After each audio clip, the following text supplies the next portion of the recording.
as one lives in time and becomes more and more conscious of time, we tend more and more to pursue the future, as I said a little while ago. And as we pursue the future, present time becomes more and more unsatisfactory, and we feel that we have to chase our happiness at greater and greater speeds. I was talking the other day to a college president who said, "You know, I'm so busy now that I'm going to have to get a helicopter." I said, "Whatever you do, don't do it, because if you get it, more will be expected of you. You'll be expected to go to more places faster." And you see, in this whole problem of speed, of getting advantages in life because we can move about rapidly, we forget that speed is only of real advantage to you if you're the only person who has it. Then you can get ahead of other people. But the minute everybody else catches up with you, you're all back where you were, only going much faster and much more nervously, going, as it were, faster and faster to less and less desirable objectives. We hurry everything we do. We make our products, our houses, our furniture, our clothes, so that they become obsolete quickly. We're in such a hurry to get everything done. We pay attention to the front rather than the back. Who, for example, in this day and age, has time to do anything like this? Here's a piece of Chinese embroidery.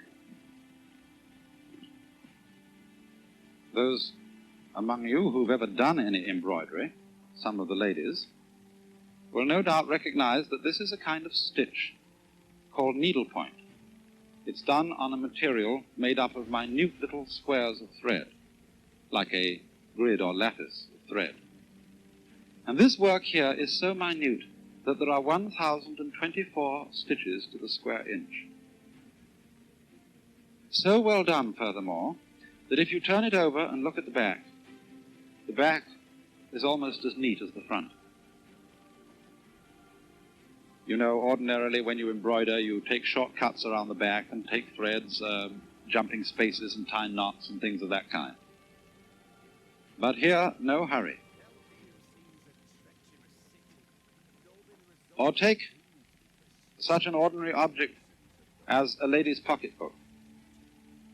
This again is Chinese embroidery work in shaded silk, very patiently done over a padded base underneath so that the figures stand out. And inside it, a little sewing case, which opens up, showing concealed within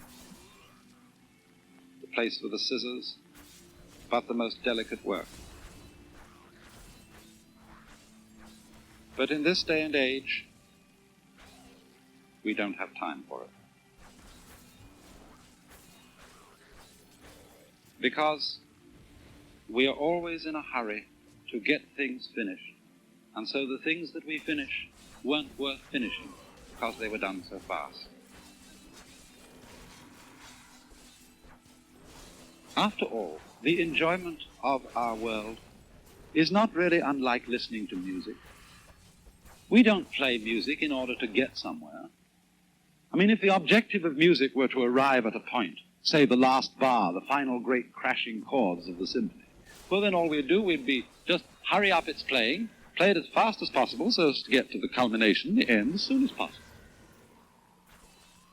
Or just cut out the whole symphony and play only the last bars. To be able to enjoy it, we have got to live each moment of the playing and listen to it as if it were the only thing important to listen to. And then if we do that, our time has an entirely different quality. It's represented in a Buddhist saying that spring does not become the summer. There is spring, and then there is summer. Firewood does not turn into ashes. There is first firewood, and then there are ashes. The two stages being, as it were, sufficient by themselves. And this is intended to give the idea of living in a fully concrete present into which you settle in. I mean, the present for most of us is, isn't it, just a hairline on a dial. And the hand goes by it flash, and there's nothing in it, one after another. But here there is an entirely different sense of the present, as something you can settle into. There's a line behind me from a Chinese poem, and it says, literally, day, ditto, in other words, day, day, that is good day. Every day is a good day. And it comes as the last line of this poem. In spring, hundreds of flowers. In summer, refreshing breeze. In autumn, the moon. Free your mind from idle thoughts, and for you, every season is a good season, or every day is a good day. And idle thoughts mean illusory thoughts, thoughts of pursuing a future, thoughts of making one's happiness depend on something which isn't here at all.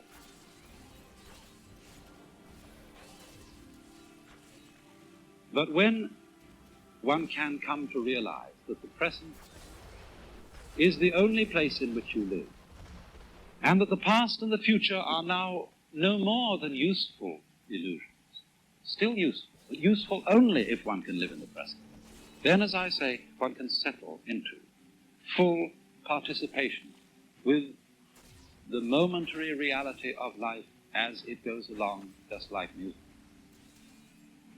And so in the arts of the Far East, there is reflected a kind of delight in momentariness. One can really consider, for example, this stem of a broken bamboo.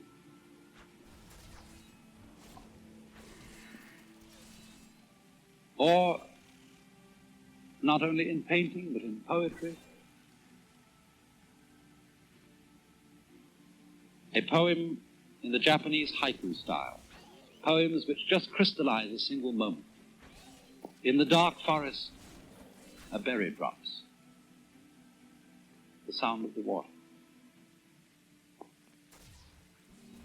Or a painting of a man sitting all alone in his boat and listening to the water. He's not asleep. He's not dreaming. He's a man living in an entirely real world, a world which we neglect because we have no time to sit and listen to the water. After all, are not the memories which you go over memories which persuade you that it's really worth being alive? Really memories of certain moments in which life itself brought you completely awake. I know we all think of things like the smell of coffee and bacon cooking on an autumn morning, the smell of burning leaves. I remember particularly for me one glimpse of a flock of sunlit pigeons against the dark background of a thundercloud.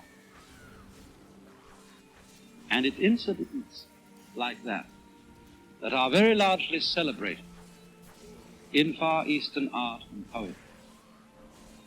Perceptions of the full reality and intensity of the moment. Such a one as this. The sea darkens.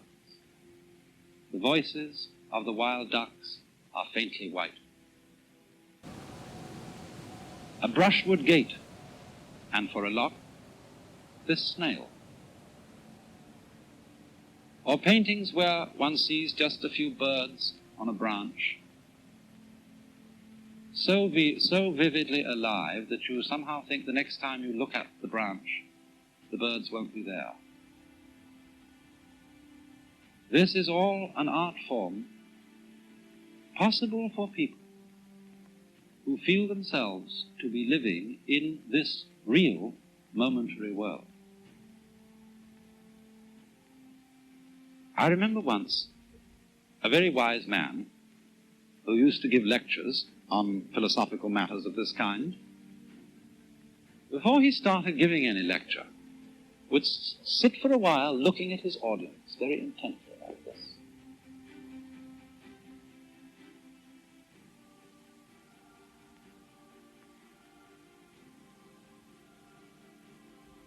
And then quite suddenly he would say, "Wake up!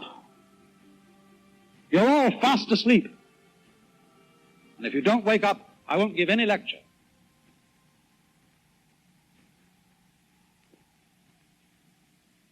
And another Chinese sage pointed one day to some flowers while talking to a friend and said, "Most people look at these as if they were in a dream."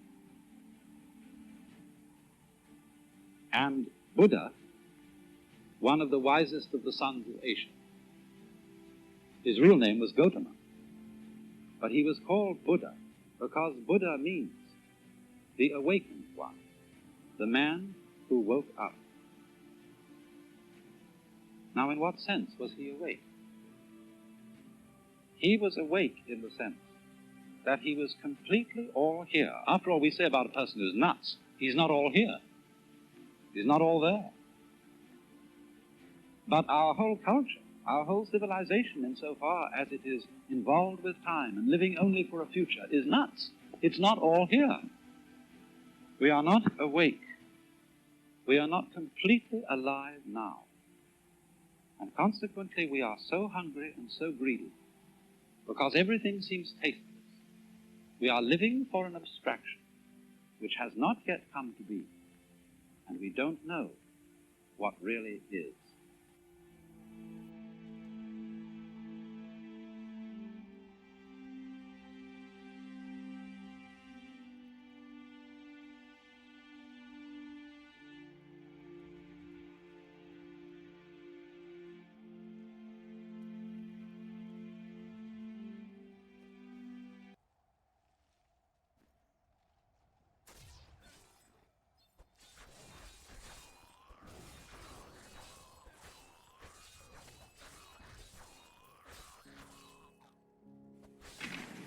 I happen to be a lover of archery.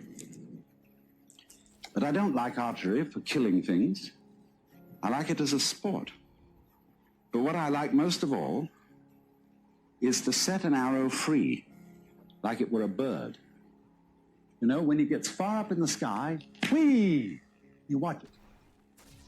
And it suddenly turns and drops. What is it that fascinates us about that? Because it's not useful. It doesn't really achieve anything that we would call purposive work. It simply is what we call play. But in our culture, we make an extremely rigid division between work and play.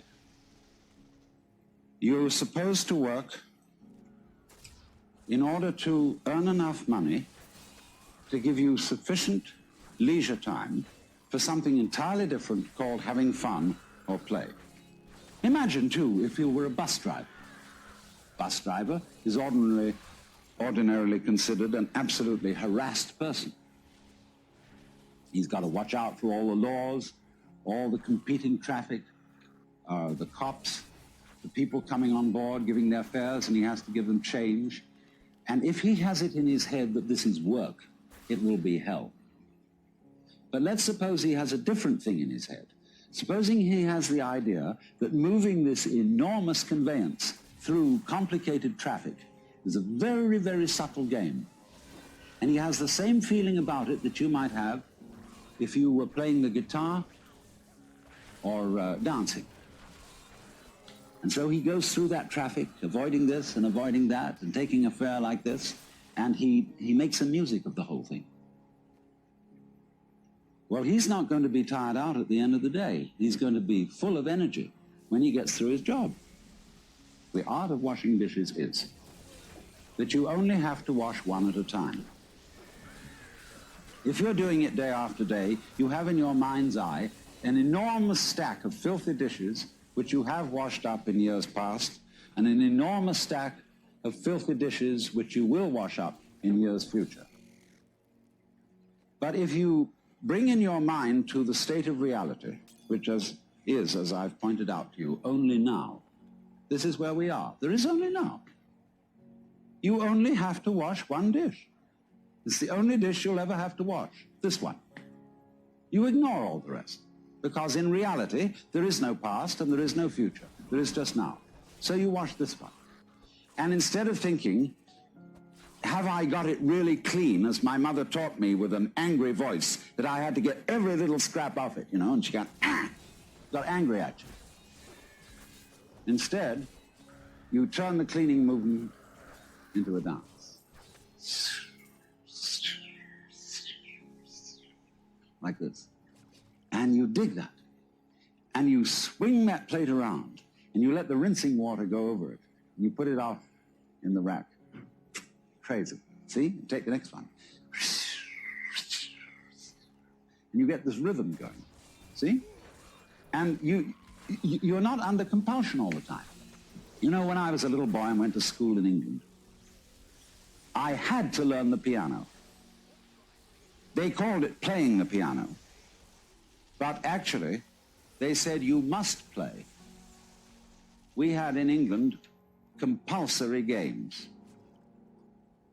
They used to post notices on the bulletin board in the school where I went to, which said, this afternoon, everyone will go for a run.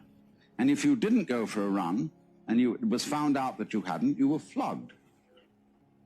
So everybody hated going for a run, because they were under compulsion to play. Everybody must play. It's like the whole game of life we're all involved in. It's only a game, but everybody has got to belong. So we went running. I remember one day I was out on a run, and I was trying to enjoy myself because I was running on the balls of my feet, dancing along. And a fellow came up behind me who was running on his heels. He was jogging. And he was going clump, clump, clump, clump, clump, clump, clump, clump. And I said to him, what's the matter with you? You're running on your heels, and you're jarring your whole body all the way through. Okay, but he stuck to it, and he became the champion long-distance runner of the school. But he didn't enjoy it. It was work. And all he enjoyed was the suffering that he endured that made him feel that he had really contributed to the human race because he suffered so much. He identified his existence and his worth with his suffering. Now, really great runners dance when they run. They don't necessarily follow a straight course. They may weave. And in the same way, if you happen to witness in the year 1970 the World Cup Championship in soccer, you would have seen that the winning team from Brazil played soccer in a most extraordinary way. They played it like basketball. They played it dancing. The way we learned soccer in school when I was a boy was very, very formal and orderly, and we didn't really enjoy it. But these fellows were bouncing balls off their shoulders, off every muscle, and they had astonishing teamwork. But at the same time, were dancing the game, and the sports writer in the London Times said that they danced their way to victory. So the point is, therefore, that you can do everything you have to do in this spirit.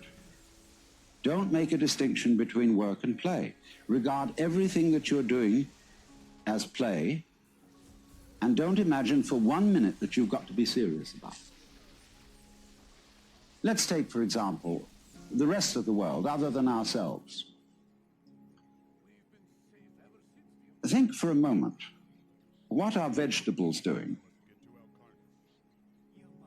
let's, for example, consider this. And what's it all about? I mean, it serves us, human beings, by being decorative, but what is it from its own point of view? See, because here is this stalk, and all these leaves come out, ka-ching, ka-ching, ka-ching, ka-ching, ka-ching, ka-ching, all the way stalk, then whoops, it goes into this. And then it goes into flowers in the end, you see, and they go kitty, kitty, kitty, kitty, kitty, kitty, kitty, kitty, all around. And I look at the thing, and it's like a symphony. It's just like Bach doing a fugue, with all the different movements going. And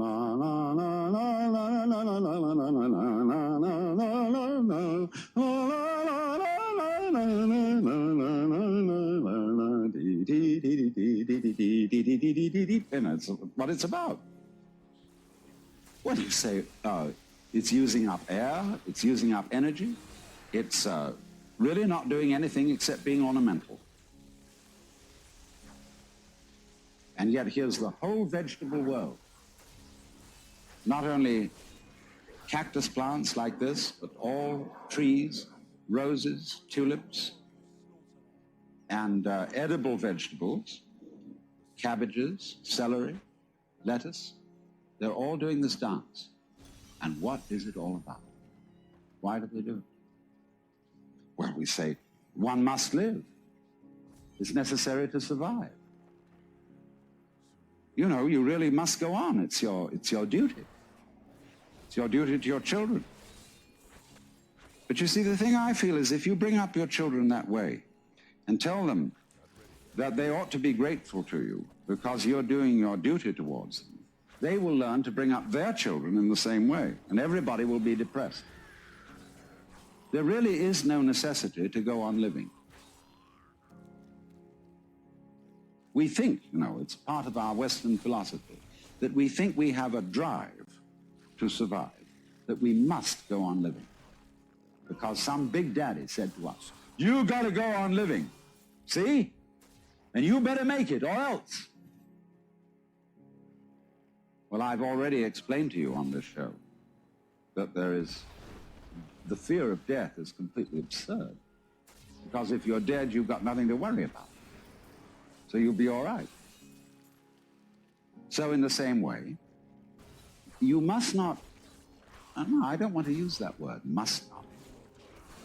Because I'm not trying to talk to you as an authority, I'm trying to talk to you as somebody who's opening your mind up, a helper, not a father figure. This thing here, this plant, I'm quite sure it doesn't say to itself, you ought to go on living. You've got an instinct to survive, which is something other than yourself and which you have to obey. See, I don't think of my own instincts as drives, which is the proper psychological term for them nowadays. I think of my instincts as myself. I don't say, excuse me, but I have an unfortunate desire to reproduce myself, and therefore I'm sexy, and would you please accommodate me? I don't say, excuse me, but I have to eat, and really it's absolutely necessary that I eat. I say, on the contrary, hooray, I am this desire to make love, and I am this desire to eat. It's not something else that pushes me around, it's me. Well, all right, but it doesn't have to go on. I don't feel so compelled that if it were to stop, well, if it were to stop, if I were to be killed, that would be another scene. That would be a different form of the dance. If I'm in pain, people say, don't scream, don't cry, because screaming or crying is a perfectly natural reaction to pain. When a baby is first born, they cut the umbilical cord and somebody smacks it on the bottom, and the baby, yeah! See? That's the first thing in the world. There is in Zen Buddhism a koan, which says that when the Buddha was born, he suddenly stood up and announced, "Above the heavens and below the heavens, I alone am the world-honored one." Well, everybody would say that was an extremely proud thing to say. So they give this to students of Buddhism as a problem. How could it be that the Buddha, as a little baby, was so proud as to make this pompous statement when he was born? And if you understand the problem correctly, you answer, see? Because that is the perfectly natural response to the painful event of being born into this world. But thereafter, we always say, "Baby, don't you cry. Shut up." We don't like to hear babies cry. Shut up. And therefore, we stamp out in human beings their natural release from the problem of pain. If you're in pain, cry. And if you can't do that, then pain is your problem. But if you can cry, and if you can let go in that way, pain is no problem. And if you get the shudders at death, the idea of death, the idea of not being here anymore, just get those shudders and dig them. Because the shuddering, isn't it curious? We sometimes say, you remember that song that said, "I am not shivering cause I'm cold. I am not shivering cause I'm cold. I am not shivering cause I'm cold. I am just shivering with delight." You know, we get the shivers of delight. So all these emotions that we have, the emotions of uptightness, dread, shivers, horrors, can be interpreted in other ways. But we interpret them in a negative way so long as we are under the sense that you absolutely must go on living. Now you see, living, like this plant, is something spontaneous. In Chinese, the word for nature is didn, which means that which happens of itself, not under any control of an outside boss. And they feel that all the world is happening so of itself. It's spontaneous.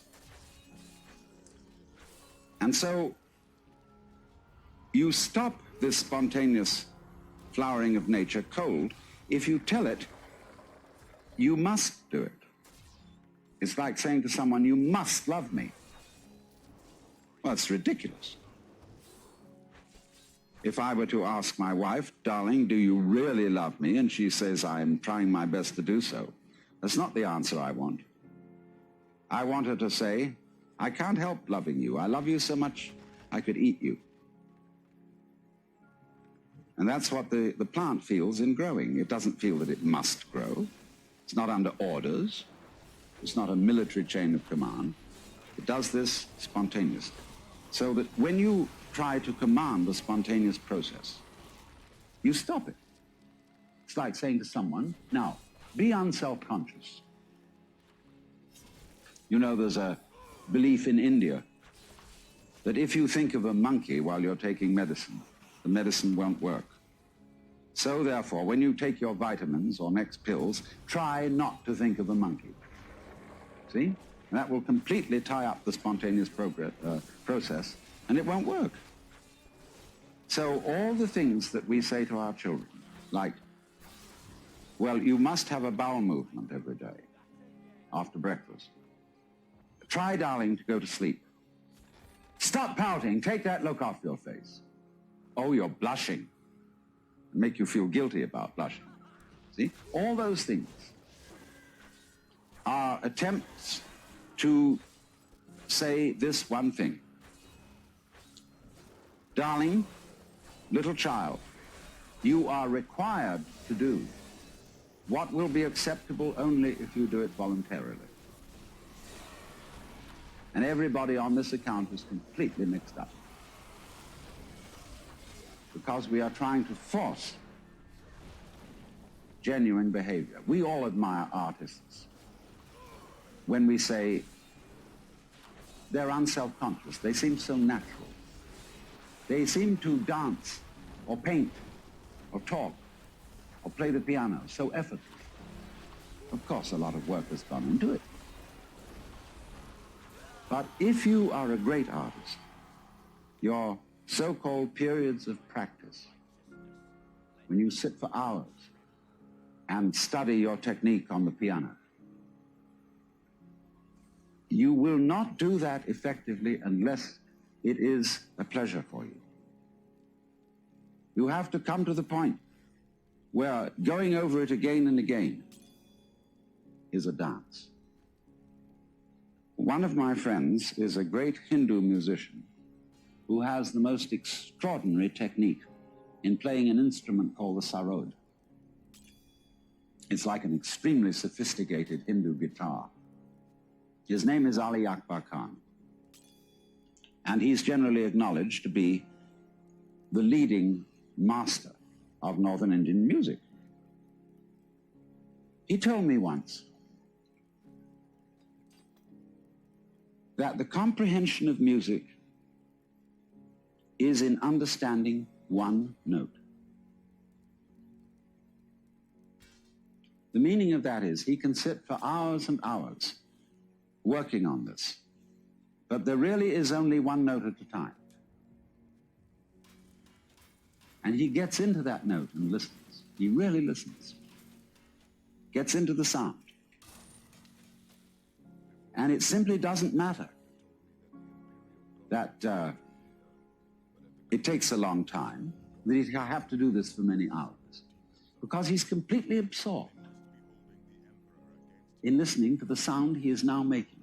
He's going with that vibration, as when you might chant, you see, like they do in yoga.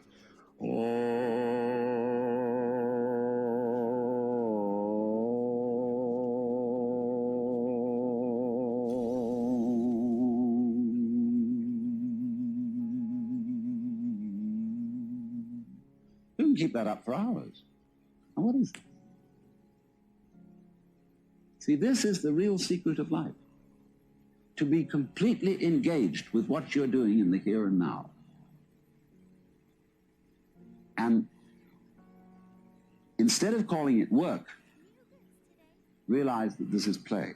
In Hindu philosophy, the whole creation is regarded as the Vishnu Leela. That means the play of Vishnu. Leela means dance or play, and from it we get our word lilt.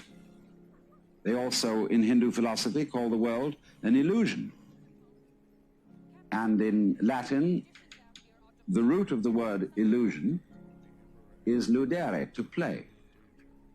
Because all this going on, the swinging of the ball, the pattern in which the flower goes, is just to swing. And if you take it seriously and say, are you doing anything useful? Useful for what? Useful to go on. But if you take that attitude to going on becomes a drag. Survival becomes a sweat, and it's not worth it. And if you teach your children, and they'll imitate you, they'll treat survival as a sweat which they have to undergo, they have to keep going on, and they'll teach their children to do it, and the whole continuation of the human race will be a drag, which is in fact what it's become because of this attitude, and this is the reason why we've invented the atomic bomb and are preparing to commit suicide. Because we think we must happen. And to the degree that we think we must happen, we hate it. And are going to bring it to an end. And stop it. So I was about to say seriously, but I'm going to change my words and say sincerely suggest. You know, I'm not, in talking to you, I'm not preaching. I'm not actually serious, because I'm really with this rather than any kind of deep philosophy and so on. So I suggest to you sincerely G.K. Chesterton once said that the angels fly because they take themselves lightly. How much more so then he, she, who is Lord of the angels? Huh. The whole world is 3 for a penny, 3 for a pound, 'tis love that makes the world go round, or in the words of Dante. But my own wings were not for such a flight, except that, smiting through the mind of me, there came fulfillment in a flash of light, that my volition now and my desires were moved like wheel revolving evenly by love that moves the sun in starry fire.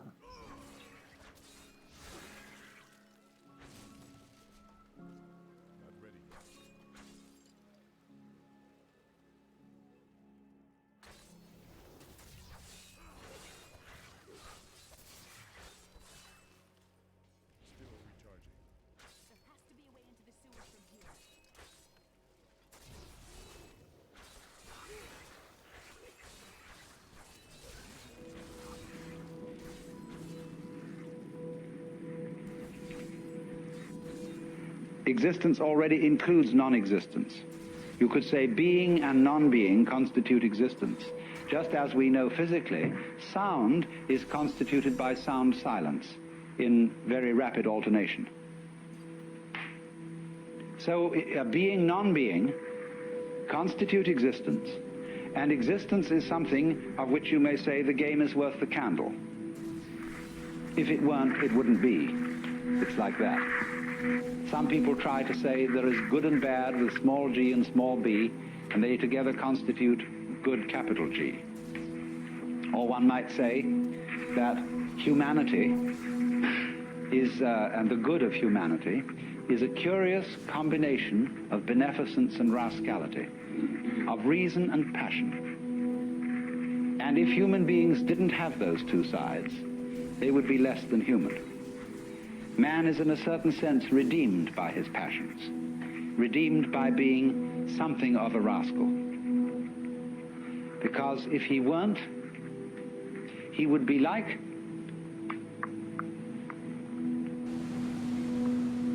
a stew with no salt in it. The salt somehow is something that in a large quantity is horrible, but in a certain small quantity delightful. And so everybody has to be salted with a certain amount of unrespectability. Otherwise, they're impossible and intolerable. The only thing is, as a fervent cook, don't overdo it. It is in that respect, you know, that it's said of great gurus in India. They have a very funny thing they say. People, Westerners go over and they meet this man who's supposed to be extremely holy. And they're all agog, you know. And then after spending a few days with him, they begin to wonder. They find he smokes cigarette. They find that he occasionally loses his temper. And they begin to think, well, is this man so holy after all? I mean, he surely should not be dependent on these little habits and luxuries and so on. And then they find he has a girlfriend. And then they leave because they're so scandalized.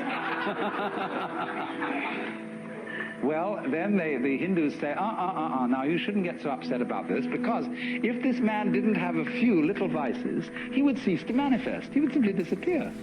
He has to have these things to keep him grounded, to keep him in the world.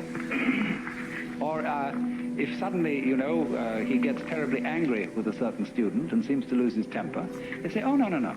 That's a tactical anger. That he did on purpose to wake you up to something. It was for your own development and for your own good. He didn't really feel angry at all. Oh, dear. But do you see the point? There is something in the fact that if he didn't have these little attachments, he wouldn't be manifesting. He'd simply disappear. There's something in that, only don't take it too piously. I think you get the point. So then, we now have to explore a very important aspect of the Joker, as equivalent to Gurdjieff's Sly Man. You see, he points out the four ways: the monk, the fakir, the yogi, and the sly man. And all the first three ways are ways of great difficulty. They involve a very, very strenuous discipline. And of course, as we get it through the books about Gurdjieff, the way of the sly man involves a discipline too. But I think there's more to be said about the way of the sly man than appears in any of those writings, because this is very closely connected with the whole approach of Taoism, the Chinese philosophy of Wu Wei, or non-aggression, and with what is called in Buddhism the middle way. When the Buddha first discussed the middle way, he put it like this. He said, to try and solve the problem of suffering by immersing yourself in pleasure only leads to a hangover. To try and solve the problem by asceticism also brings no liberation. You merely get tied up in a kind of masochism where you say, I know I'm right just so long as I'm hurting. And all that is doing is expiating your kind of infantile guilt sense. So he said there is a middle way between asceticism on the one hand and hedonism on the other.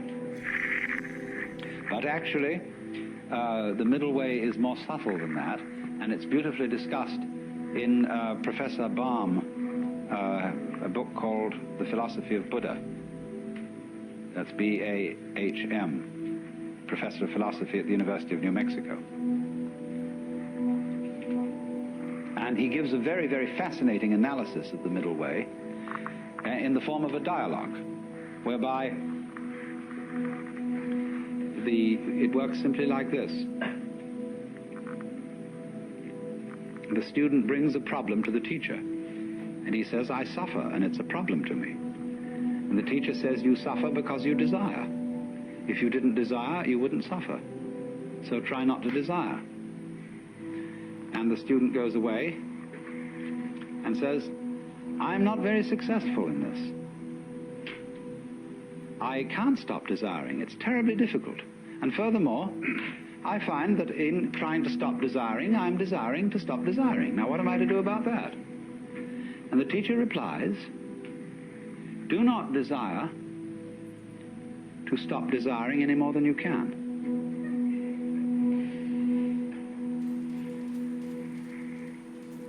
And so the student goes away and practices that. But he comes back to the teacher and said, I still find myself desiring excessively to stop desiring, and it doesn't work. So the teacher says, do not desire too much, not to desire, to stop desiring. Now, do you see what's happening? Step by step, almost like Achilles approaching the tortoise, the student is being brought together with himself to the point where he catches up with his own inner being and can accept it completely. And that is, you see, the most difficult thing to do, to accept oneself completely. Because the moment you can do that, you have, in effect, done psychologically what is the equivalent of saying in philosophical or theological terms, you, as you are now, are the Buddha, just as I was explaining a few minutes ago. That's unbelievable, because we are always trying to get away from ourselves as we are now one fashion or another.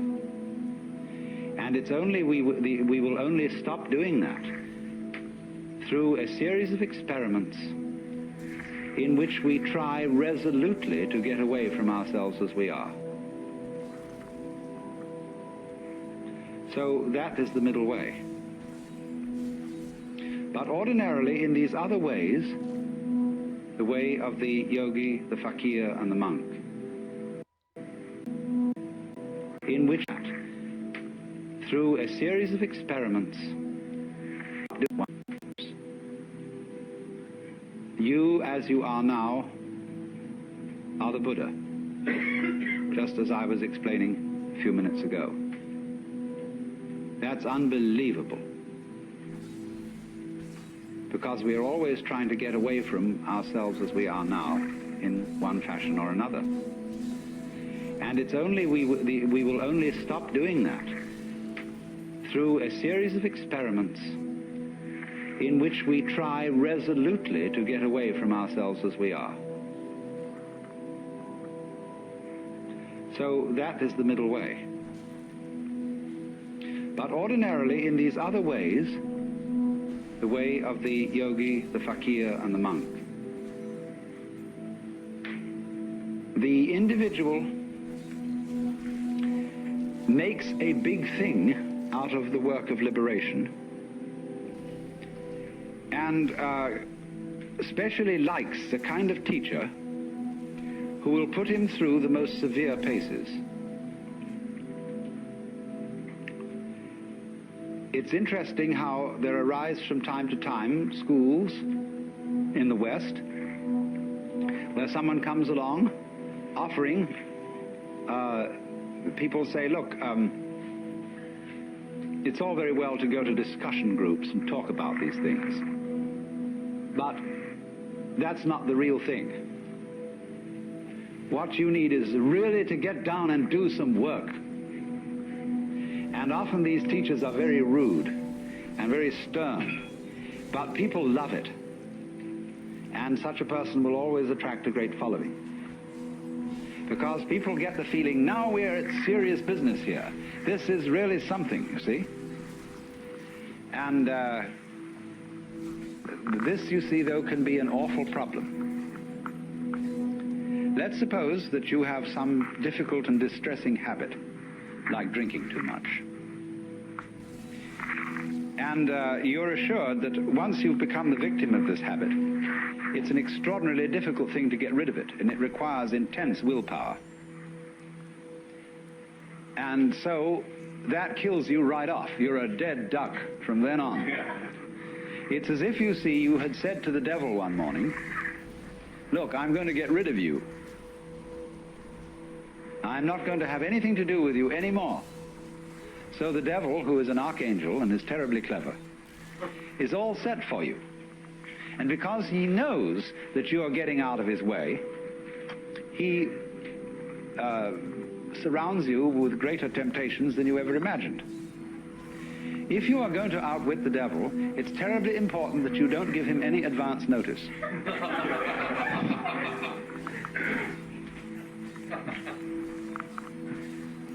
And this is where the work of the sly man comes in. Put it in other terms, in Hindu or Buddhist terms, in the popular terms of popular Hinduism and Buddhism. Liberation is getting out of the toils of karma. It's like this. During your many past lives, you've done all kinds of deeds, good and bad, and you are reaping the consequences of these deeds today. And also today, you're setting up future consequences. Now, before you can be liberated, you've got to pay off your karmic debts.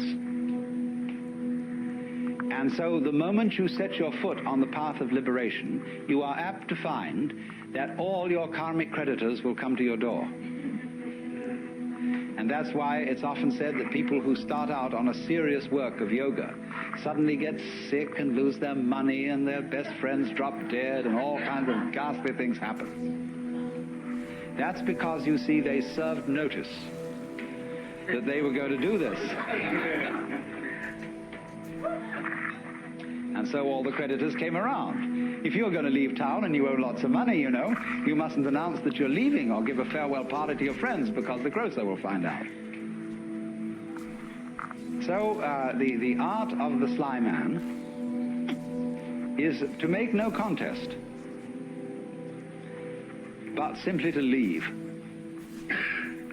without one word.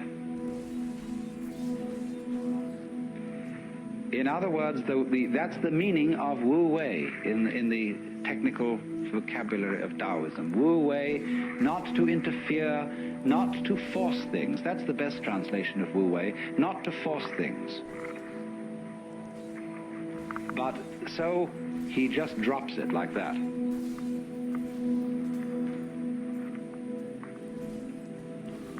But you're in this respect, you see, you're your own worst enemy. Because even if you serve notice privately on yourself, that suddenly you're going to drop it all. Already the devil knows, because who do you think the devil is?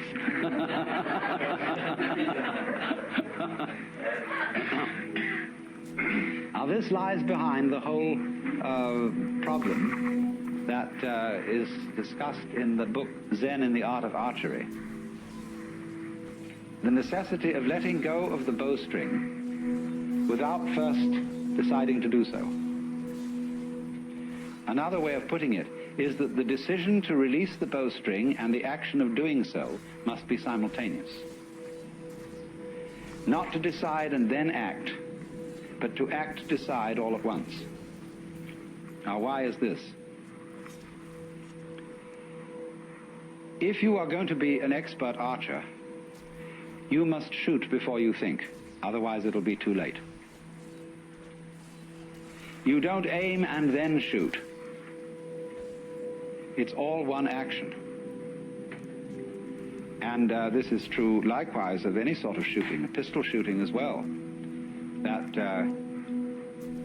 if you aim, if you decide and then fire, you're apt to do things like pulling the trigger instead of squeezing. All kinds of wrong things are done. And you're always a moment too late if you decide first. You have to act and decide simultaneously. So what does that do, you see? That puts up a very curious problem, which in its own turn becomes a bind. To try and act quickly enough so that you overtake the preliminary decision. To try not to decide first. And that is an impossible problem.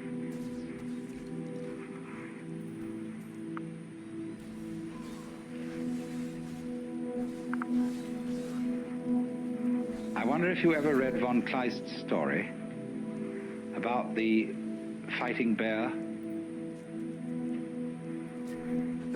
This is included in Nancy Wilson Ross's book,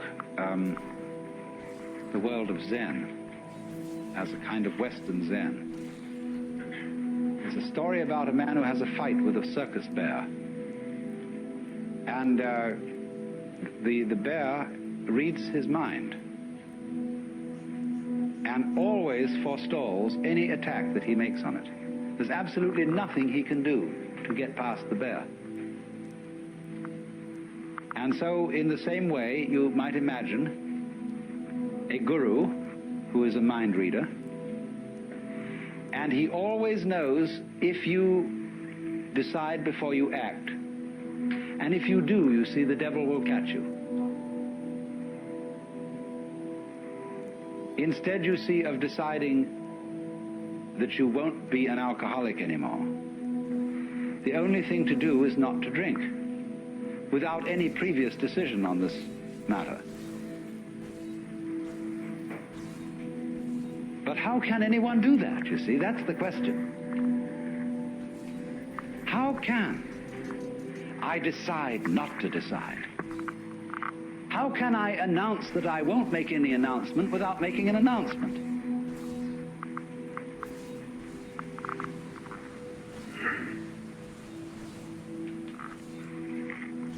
You see, there is no way out of that bind. Try as you may. You go on and on and on, trying, as Herigel did, to release the bowstring without thinking first to release it. But then, strangely enough, one day the thing happened. He did it. And this is involved in our learning of almost all techniques. That we work and work to achieve that final point of perfection. And it doesn't come, and then one day it happens. Now, what is the reason for that? Is it simply, and this is really, you know, a way it's usually explained, but this is an oversimplification. It is not that we have practiced it so often that it suddenly becomes perfect. It is much more subtle than that. What happens is that we've practiced so often that we find out we can't do it. And it happens at the moment you know you can't do it. When you reach a certain point of despair, when you know that you are the one weird child who will never be able to swim, at that moment you're swimming. Because the desperation and the total inability to do it at all has brought you to a point which we might call don't care. You stop trying. You stop not trying to get it that way. You just have arrived at the insight that your decision, your will, doesn't have any part in the thing at all. And that's what you needed to know. You've overcome, you see, the illusion of having a separate ego.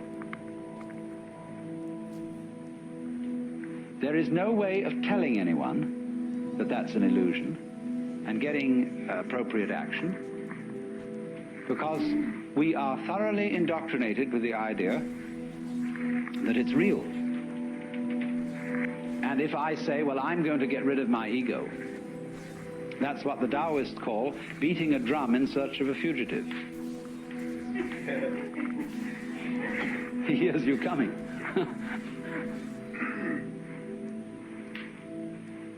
So the ego, that is to say, the illusion of having a separate will and a separate eye center, that can be an effective agent, that cannot be overcome by a decision which seems to be centered in the ego. You might as well put out fire with fire. It can come only when an attempt to act from the ego center has been revealed to be completely futile. Then the thing happens, because you've really discovered that it was, after all, an illusion. Now, be very careful how you formulate this sort of thing philosophically.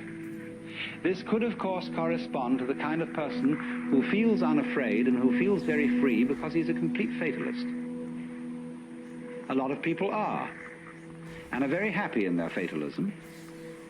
They really feel that they don't do anything, it just happens, and that it's all life, and that when they won't die until it's their time to die, and so why worry? Everything, they have the sense of everything is just happening to them. And this is a kind of a floating feeling. It's as if you didn't have to push things at all. They just flowed along. Well, now that state of affairs, that feeling of you don't have to push anything, it just floats along, is very similar to the experience I'm describing, if not the same thing. But this person has interpreted it as a fatalist in a rather passive way. That is to say, he has felt that there still is some kind of a little differentiation between himself as the experiencer on the one hand and that force or set of forces called fate on the other. He is pushed around, but he witnesses being pushed around.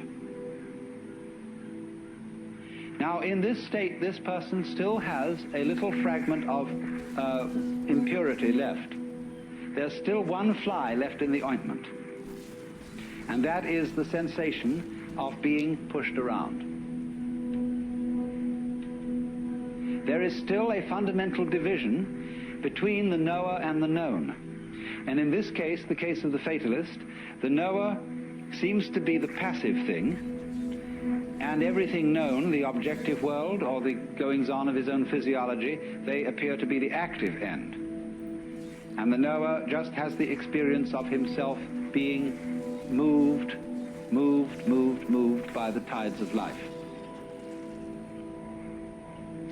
The important thing to find out is this, that the sensation of being the knower and the experiencer of all this is not, as it were,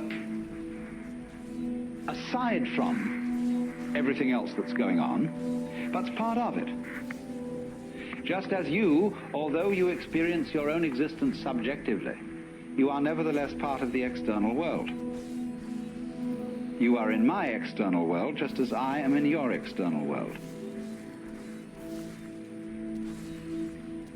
So in this way, the final barrier between the knower and the known is broken down. There is nobody, as it were, being carried along by fate. There is just the process. And all that you are is part of the process. Then there is a curious flip. The individual who has always felt himself to be the tiny little thing on the end of the big determining process suddenly goes bloop. Have you watched sometimes a tiny little piece of mercury coming nearer and nearer to a large piece of mercury? The sudden moment when they touch each other and bloop, the little thing vanishes into the big one almost more dramatically than a drop into the ocean.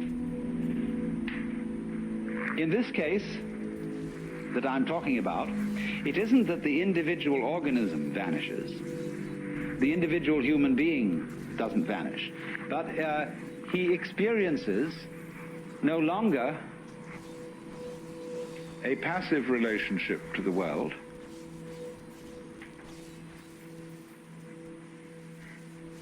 He simply sees that all that he is and all that he ever was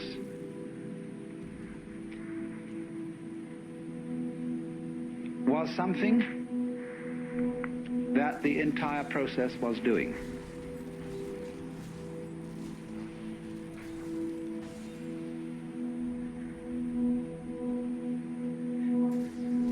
At the time, in other words, when he felt himself to be separate, he sees that that is in a certain way just what he should have felt, because that was what the process was doing in him, in exactly the same way that it was giving him brown or blue eyes or blonde or brunette hair.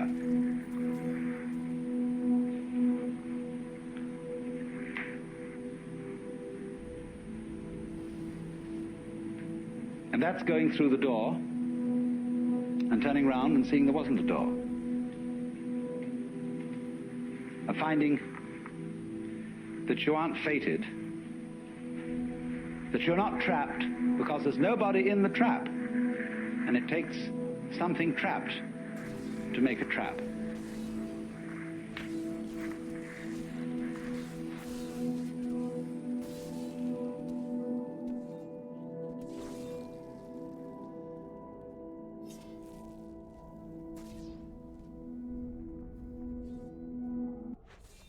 The function of a Zen teacher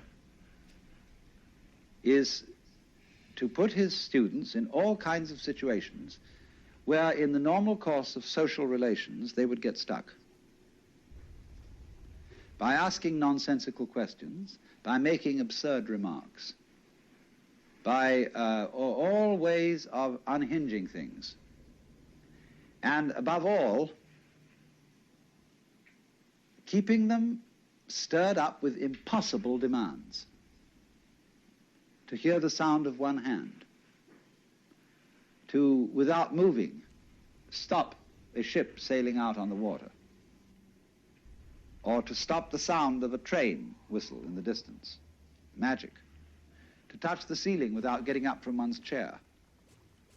To take the 4 divisions of Tokyo out of your sleeve. To take Mount Fuji out of a pillbox. All these impossible questions are asked. And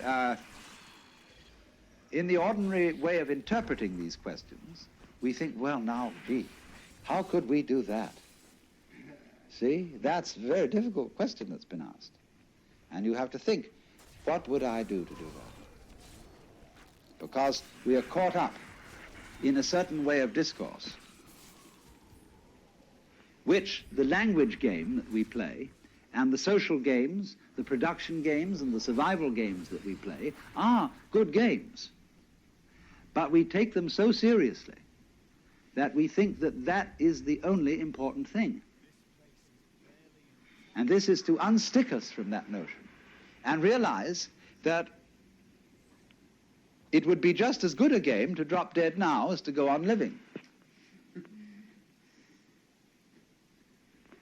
Is a lightning flash bad because it lives for a second as compared with the sun that goes on for billions of years?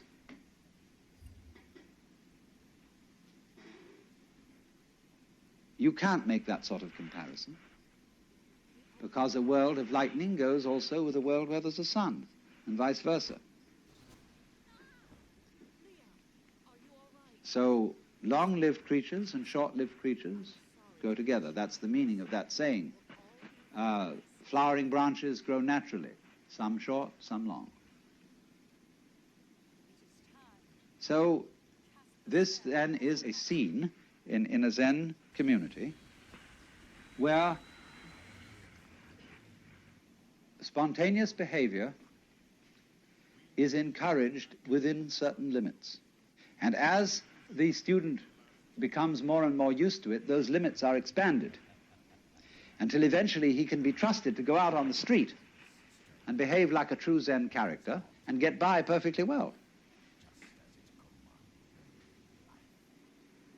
You know what occasionally happens on the street when 2 people are walking down the sidewalk straight at each other, and they both decide to move to the right together, and then to the left together, and they somehow get stuck, and they can't pass each other. Zen teachers will pull just exactly that sort of stunt when going down a path and meet one of their students, to see if they can get him in a tangle, and can he escape from it. And you will find in everyday life that there is a very clear distinction between people who always seem to be self-possessed and people who are dithering and nervous and don't quite know how to react in any given situation, always getting embarrassed because they have their life too strongly programmed. You said, I mean, this is a common marriage argument. You said you would do such and such a thing at such and such a time. And now you've changed your plans. Not that the change of plans really caused any inconvenience, but just the feeling that when you say you will do something at a certain time, you ought to do it at that time, come hell or high water. Well, that's being very unadaptable. That's being a stone kind of sticky thing. If it, after all, doesn't matter when we do it, and somebody is offended because the time has been changed, that's simply because they are attached to punctuality as a fetish. And this is one of the great problems. This causes many automobile accidents. Men rushing home to be on time for dinner when they stayed late either working or they had to stop for a drink at some bar, or when the girl feels that she has to, if she has a fussy husband and she feels she has to have the dinner ready at exactly a certain moment, she ruins the cooking. You'd rather have a faithful wife and a bad cook. I hope I'm not treading on any toes.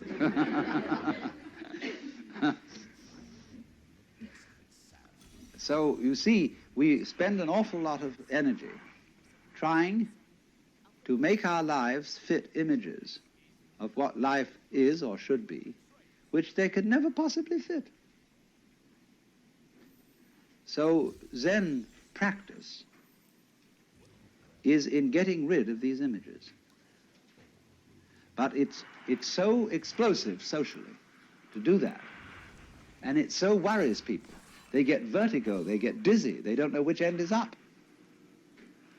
And this happens, you know, if you've ever been in one of those blab sessions, where they call them tea groups, I think, or something like that, where the people gather together without any clear idea of what this gathering's about.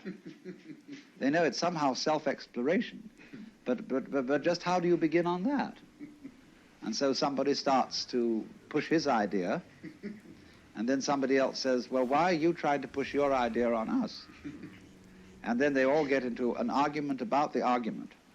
And the most amazing confusions come about, but sometimes they all see what idiots they're being, and then they learn to live together in a really open and spontaneous way. There was a very interesting dinner party once where a Zen master was present, and there was a geisha girl who served so beautifully and had such style that he suspected she must have some Zen training.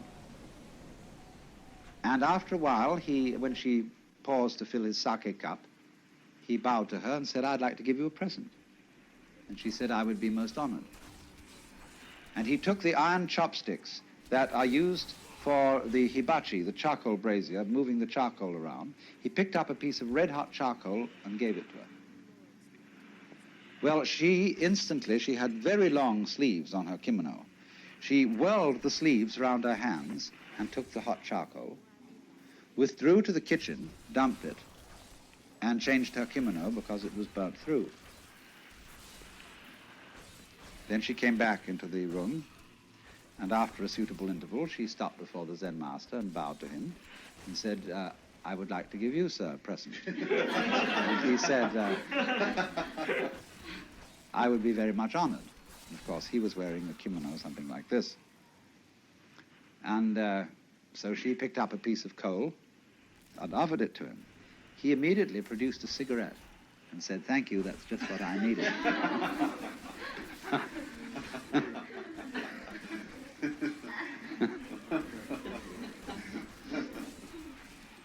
Now, you know, in the same way that we have this in our culture, certain people who are comedians, who know how to make jokes and gags in a completely unprepared situation, face them with anything, and they somehow come through. So that is exactly the same thing in a special domain as Zen. Only a master of Zen does this in every life situation. But the important thing is to be able to do this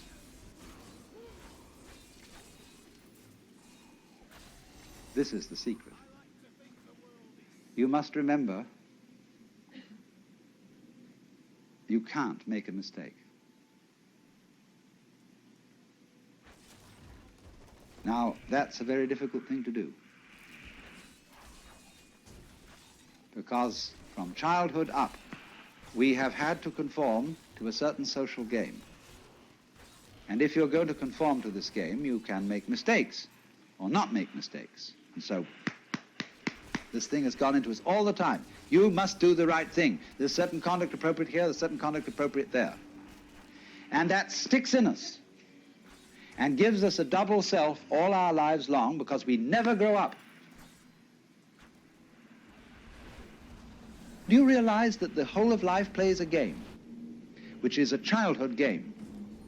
There are three kinds of people: top people, middle people, and bottom people. And there can't be any middle people unless there are bottom people and top people. There can't be any top people unless there are middle and bottom people. And so it goes. And everybody's trying to be in a top set. Well, if they're going to be there, there's got to be someone in a bottom set.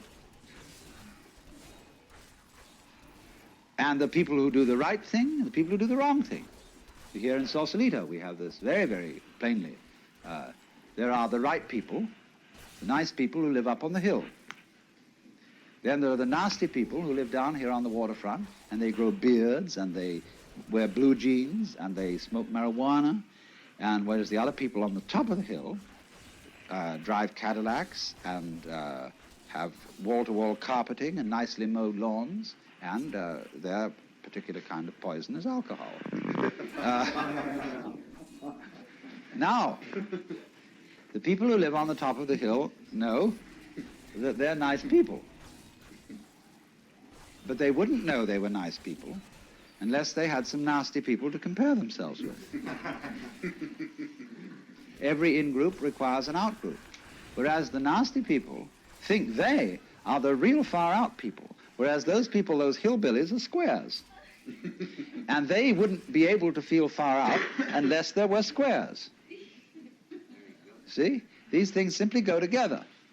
But when that is not seen, we play the games of getting on top of things all the time, and so we're in a constant state of competition as to, if it's not I'm stronger than you, it's I'm wiser than you, I'm more loving than you, I'm more tolerant than you, I'm more sophisticated than you. It doesn't matter what it is, but this constant competition is going on.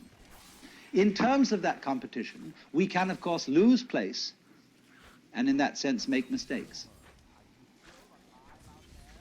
But what a Zen student is a person who is not involved in the status game. That's the real meaning of a monk. He is not keeping up with the Joneses, and to be a master, he must get to the point where he's not trying to be a master. The whole idea of your being better than anybody else simply doesn't make any sense at all. It is totally meaningless. Because you see everybody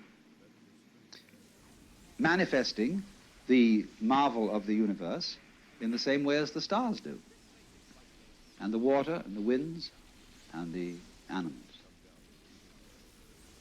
And you see them all as being in their right places and not being able really to make mistakes, although they may think they're making mistakes or not making mistakes and playing all these competitive games. But that's their game. Now, I only say, if that game begins to bore you and it begins to trouble you and give you ulcers and all kinds of things, then you raise the problem of getting out of it. And therefore you start to become interested in things like Zen. That is simply a symptom of your growing in a certain direction, where you are tired of playing a certain kind of game. You are as naturally flowing in another direction as if a tree were putting out a new branch. So because you say, oh, well, we people are interested in higher things, you see, that depends still on the differentiation of rank between the superior and the inferior people. But when you begin to see through that and grow out of that, you don't think anymore of this superior and inferior classification.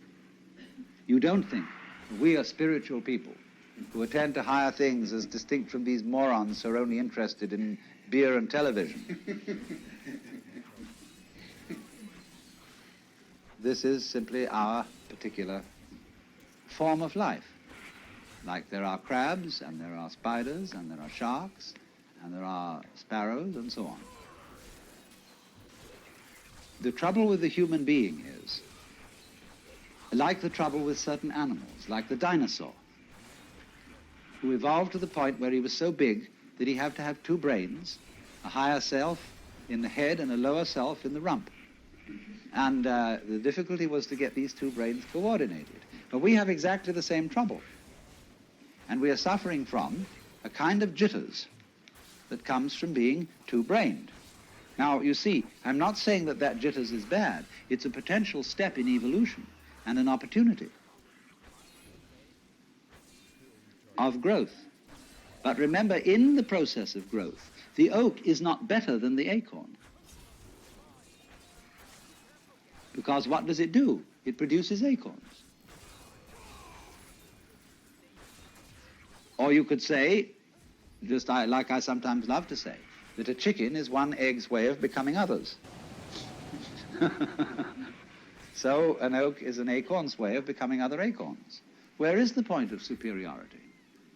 The first verse of that poem I just quoted, the flowering branches grow naturally, some short, some long. The first verse is, in the landscape of spring, there is nothing superior and nothing inferior.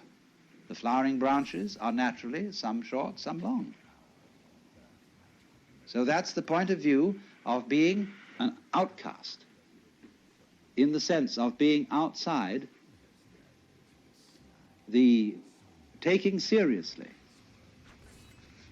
of being involved in the social game, and therefore being threatened by making mistakes, of doing the wrong thing.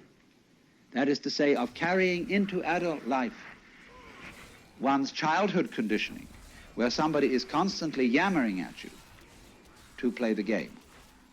So therefore, the preachers and the teachers take the same attitude towards their adult congregations that parents take to children, and lecture them and tell them what they should do. And judges in courts feel also entitled to give people lectures because they say those criminal types haven't grown up, but neither have the judges. It takes two to make a quarrel. So one can begin to think in a new way, in the polarity thinking, instead of being stuck with the competitive thinking of the good guys and the bad guys, the cops and the robbers, the capitalists and the communists, all these things, which are simply childishness.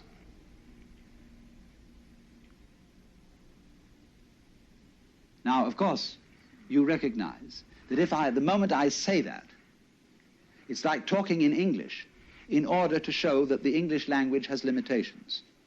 And I am talking in a language that seems competitive to show that the competitive game has limitations. As if I were saying to all you cats here, look, I have something to tell you that is, and if you get this, you'll be in a better position than you were before you heard it. But I cannot speak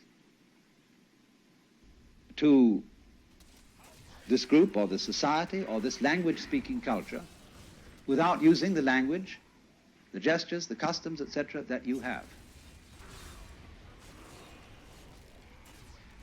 The Zen masters try to get around this by doing things suddenly that people just don't get.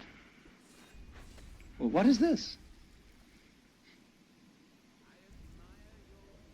Therefore, that is the reason why, this is the real reason why, Zen cannot be explained. You have to make, as it were, a jump from the valuation game of better people and worse people, in groups and out groups. And you can only make it by seeing that they all are mutually interdependent. So if we take this situation, let's say I would be talking to you and saying, look, I have some very special thing that you've got to take notice of. Therefore, I am the in-group, and I am the teacher, and you are the out-group. I know perfectly well that I cannot be the teacher unless you come here. And so that my status and my position is totally dependent on you. It isn't something, you see, therefore I have first, and then you get. These things arise mutually. So if you wouldn't come, I wouldn't talk. I wouldn't know what to say. Because I borrowed your language. So that is the insight that things go together. Then, when you see that and aren't in competition, then you don't make a mistake, because you don't dither. When I first learned the piano, and play these wretched scales, the teacher beside me had a pencil in her hand, and she hit my fingers every time I made a wrong note. Consequent was I never learned to read music, because I hesitated too long to play the note on time. Because I was always, is this pencil going to land? See? And that gets built into your psyche. And so people are always, although they're adults and nobody is clubbing them around and screaming at them any longer, they hear the echoes of that screaming mama or that bombinating papa in the back of their heads all their life long. And so they adopt the same attitudes to their own children, and the farce continues. Because there is no, I mean, I don't say that you shouldn't lay down the law to children if you want them to play the social game. But if you lay down the law to your children, you must make provision later in life for them to be liberated, to go through a process of curing them from the bad effects of education. But you can't do that unless you too grow up, you see? Unless we grow up. Says I, including myself.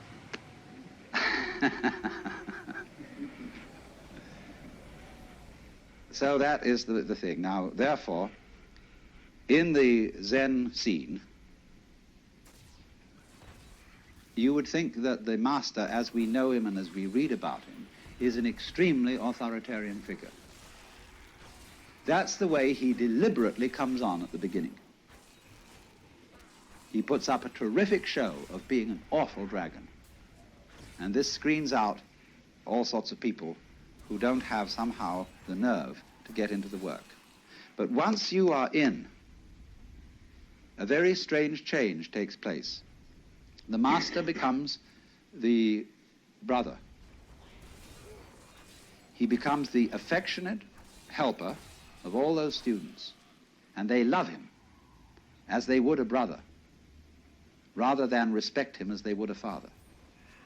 And therefore the students and masters, they make jokes about each other. They have a very curious kind of social relationship, which has all the outward trappings of the authoritarian, but everybody knows on the inside that that's a joke. Liberated people have to be very cool.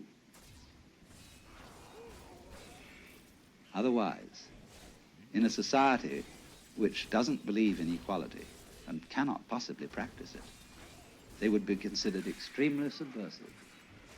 And therefore, great Zen masters wear purple and gold and carry scepters and sit in thrones.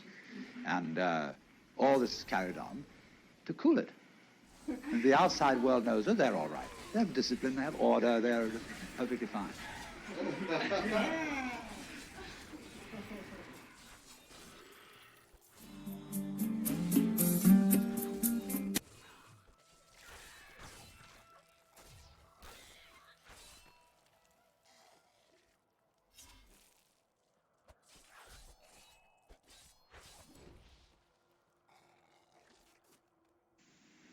Now, today, we are living in an age which is quite peculiar, because in the world of science, there are no longer any secrets, because the method of science requires that all scientists be in communication with each other, and therefore that every scientist, as soon as he has discovered something or got a good idea, he rushes into print. And it's important for him to do so, because some other scientist somewhere else in the world might be thinking about something on the same lines and would be stimulated in his work by this man's speculations, even if not by discoveries. And so the whole scientific world tries to remain in communication. And for this reason, it was absolutely impossible to keep atomic energy a secret.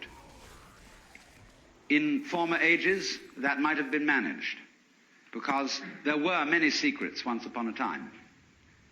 And people were not admitted to these secrets unless they were in some way tested and found capable of handling them without running amok. We live in such a dangerous age because all the secrets are out in the open and anybody can run amok with them. And that's just the situation we have to face, and that is just the situation we have to handle. it is too late to stop it, because that would be, as they say, locking the door after the horse has bolted.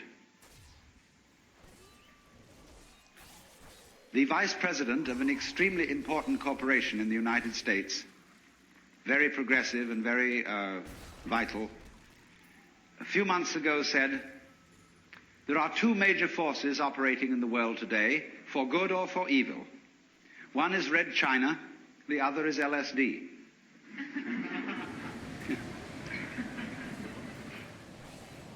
And there is a certain reason why such a thing as a certain chemical, which is capable of opening people's minds in a certain way, should be something extremely disturbing. Because this particular chemical, in common with a number of others that have been known for centuries, but have been rather played cool through those centuries, is capable of doing something which simply cannot be tolerated. That is to say, capable of letting properly prepared individuals, or sometimes improperly prepared individuals, in on a secret which is very closely guarded, and which is, as a matter of fact, the deepest and most fundamental of all our social taboos. I have just finished writing a book, which I've had, with a sort of tongue-in-cheek attitude, had the temerity to call The Book. And it is subtitled, The Book, you see, on the taboo against knowing who you are. Because that is really the thing that cannot be let out. Sex is not really a serious taboo in our culture. If you are initiating a young person into life, and you realize that your son or daughter is going to college, and that you ought therefore to have a serious talk with them, they'll laugh at you and say, all this thing you're telling us about sex, we knew years ago, and we know more about it than you do. So that is not a subject for a serious initiation talk to a young person. So we have to think again and try and find out, think deeply, what is fundamentally taboo in this culture and perhaps in other cultures as well. What information, in other words, would really let the cat out of the bag and give away the show?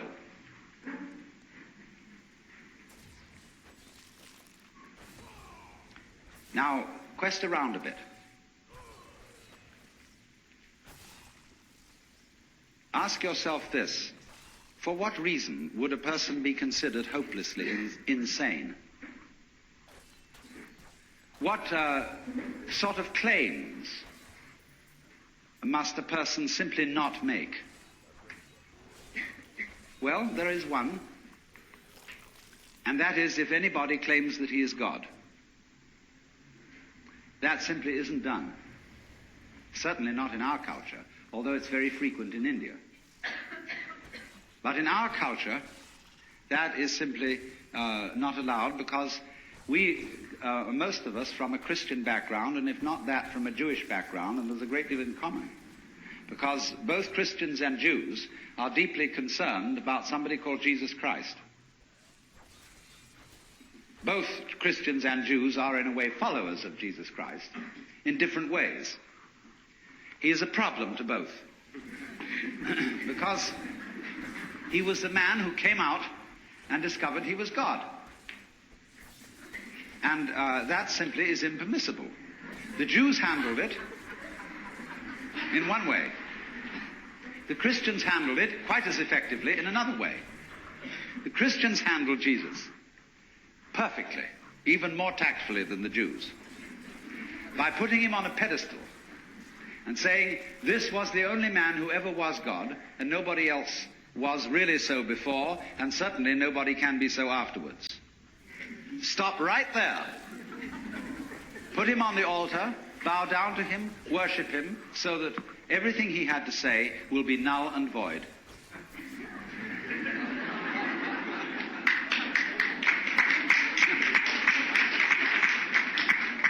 And it worked beautifully. But you see, the trouble about deep secrets is they can't be repressed indefinitely.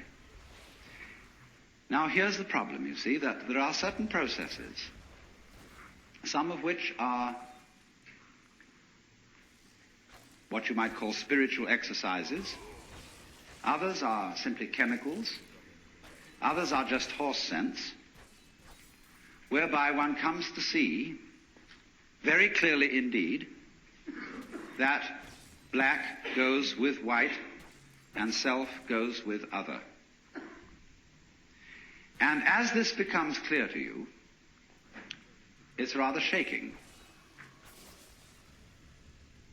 Because, look, if what you define as you is inseparable from everything which you define as not you, just as front is inseparable from back, then you realize that deep down between self and other there is some sort of conspiracy. If these things always occur in combination and look very different from each other and feel quite different, nevertheless, the feeling of difference between them allows each one to exist. And so underneath the opposition or the polarity between self and other, or between any other pair of opposites you can think of, there is something in common, as there is, for example, between figure and background. You can't see a figure without a background. You can't have an organism without an environment. Equally, you can't have a background without a figure, or an environment without organisms in it, or without things in it. You can't have space, which is unoccupied by any solid. You cannot have solids not occupying some space. This is absolutely elementary, and yet we don't realize it. Because, for example, the average person thinks that space is nothing. That it's just a sort of not-there-ness in which there are things. And we are slightly afraid that not-there-ness, that nothingness, that darkness, that the negative poles of all these oppositions will win. That they will eventually swallow up every kind of being and every kind of there-ness. But when you catch on to the game, you realize that that won't happen. Because what is called not existing is quite incapable of being there without the contrast of something called existing. It's like the crest and the trough of a wave. You can't have a wave that is all trough and no crest, just as you can't have a wave which is all crest and no trough. Such a thing has never been manifested in the physical universe. They go together. And that is the secret. There really is no other secret than that. But it is thoroughly repressed. And therefore, we are all educated to feel that we've got to fight for the white because the black might win. We've got to survive. You must survive. That's the great thing we're all working under, and pounding it out day after day in anxiety, because this is a description of anxiety. Anxiety is the fear that one of a pair of opposites might cancel the other forever. And if by any chance, by any means, you find out that that is not so, you have an entirely new attitude to what human beings are doing, which may be very creative, but which also may be very dangerous. You see through the game called white must win. I want to start by re-emphasizing the point that what are called the religions of the East, the ones we're discussing, Hinduism, Buddhism, and Chinese Taoism, they don't involve that you believe in anything specific. And they don't involve any idea of obedience to commandments from above. And they don't involve any conformity to a specific ritual. although they do have rituals, but their rituals vary from country to country and from time to time. Their objective is always not ideas, not doctrines, but a method for the transformation of consciousness. That is to say, for a transformation of your sensation of who you are. And I emphasize the word sensation because it's the strongest word we have for feeling directly. When you put your hand on the corner of a table, you have a very definite feeling. And when you are aware of existing, you also have a definite feeling. But in the view of these methods or disciplines, the ordinary person's definite feeling of the way he exists and who he is a hallucination. To feel yourself as a separate ego, a source of action and awareness that is entirely separate and independent from the rest of the world, somehow locked up inside a bag of skin, is seen as a hallucination. That you are not a stranger in the earth, that comes into this world either as a result of a natural fluke or being a sort of spirit that comes from somewhere else altogether. But that you, in your fundamental existence, you are the total energy that constitutes this universe. Playing that it's you. Playing that it's this particular organism. And even playing that it's this particular person. Because the fundamental game of the world is a game of hide and seek. That is to say, that the colossal reality, the energy that is everything,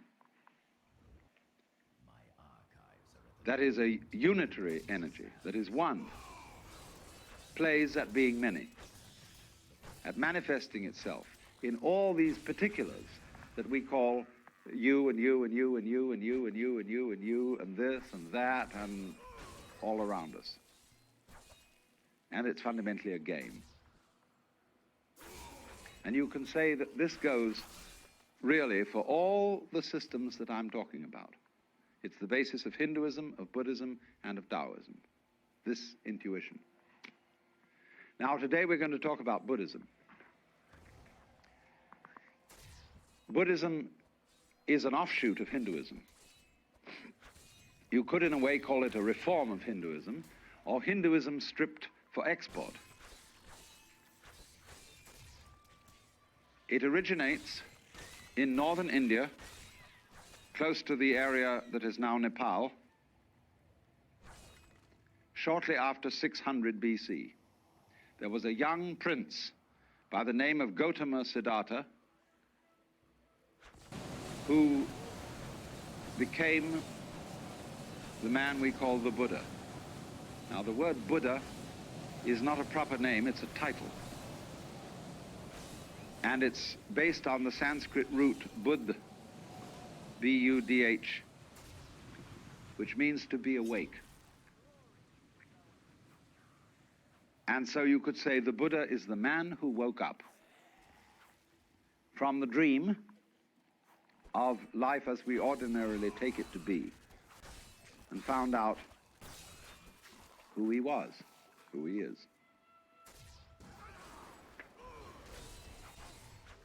It's curious that this title was not something new.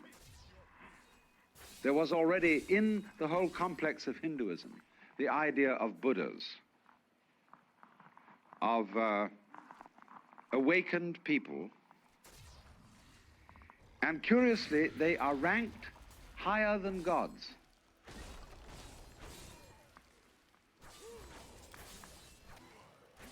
Because in the view of Hinduism, even the gods, or the angels, the devas, are still bound on the wheel of the sort of squirrel cage of going round and round and round in the pursuit of success.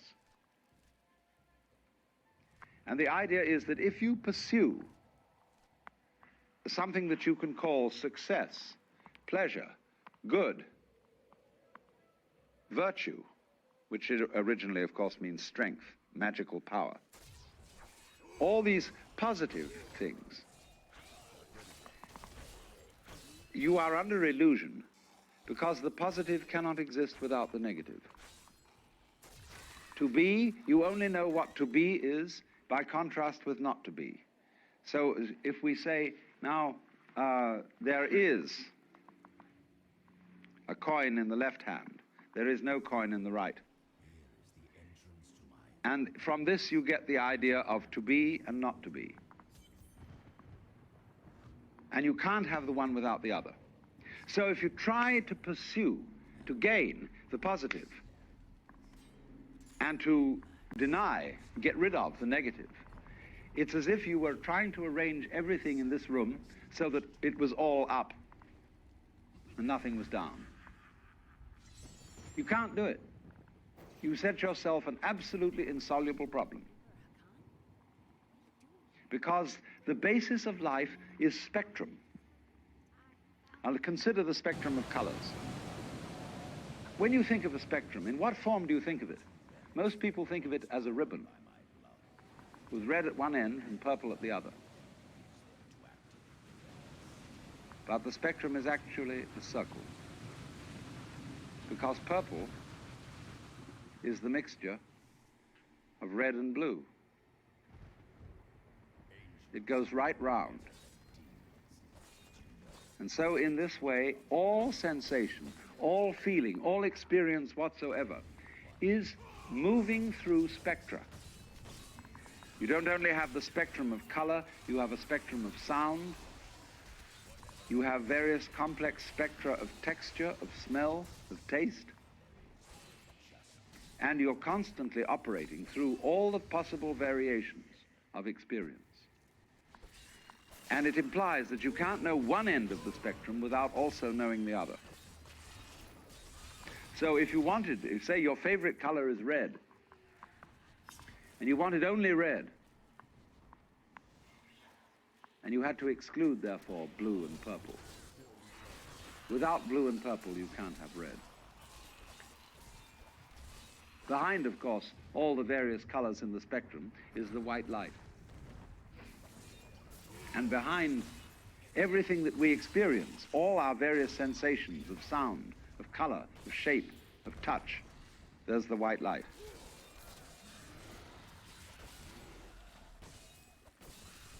And I'm using the phrase, the white light, rather symbolically. I don't mean it literally. But there is common to all sensations what you might call the basic sense. And if you explore back into your sensations and reduce them all to the basic sense, you're on your way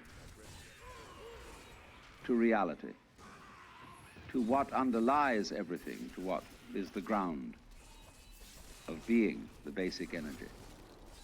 And to the extent that you realize this and know that you are it, you transcend, you overcome, you surpass the illusion that you are simply John Doe, Mary Smith, or what have you. So then, the Buddha, as the man who woke up, is regarded as one Buddha among a potentiality of myriads of Buddhas. Everybody can be a Buddha. Everybody has in himself the capacity to wake up from the illusion of being simply this separate individual. The Buddha made his doctrine very easy to understand, because in those days there wasn't very much writing being done, and people committed things to memory. And so he put his doctrine or method in various formulae, which are very easy to remember, And I'm going to explain it in those terms so that you can remember it just as well. He, of course, practiced the various disciplines that were offered in the Hinduism of his time. But he found in a certain way that they had become unsatisfactory because they had overemphasized asceticism, had overemphasized putting up with as much pain as you can. There was a feeling, you see, that if the problem of life is pain, let us suffer. And this is the root of the ascetics, you see, who lie on beds of nails, who hold a hand up forever and ever and ever, who eat only one banana a day, who renounce sex, who do all these weird things, because they feel that if they head right into pain and don't become afraid of it, but suffer as much pain as possible, they will, by this method, overcome the problem of pain. And they will set themselves free from anxiety. There's a certain sense in that, as you can obviously see. Supposing, for example, you have absolutely no fear of pain. You have no anxieties. You have no hang-ups. How strong you would be. Nobody could stop you. You would have ultimate courage. But the Buddha was very subtle. He is really the first historical psychologist, the great psychologist, psychotherapist. He is very subtle because he saw that a person who is fighting pain, who is trying to get rid of pain, is still really fundamentally afraid of it. And therefore, the way of asceticism is not right. Equally, the way of hedonism, of seeking pleasure, is not right. So the Buddha's doctrine is called the middle way, which is neither ascetic nor hedonistic. So it's summed up in what are called the Four Noble Truths. And the first is called dukkha.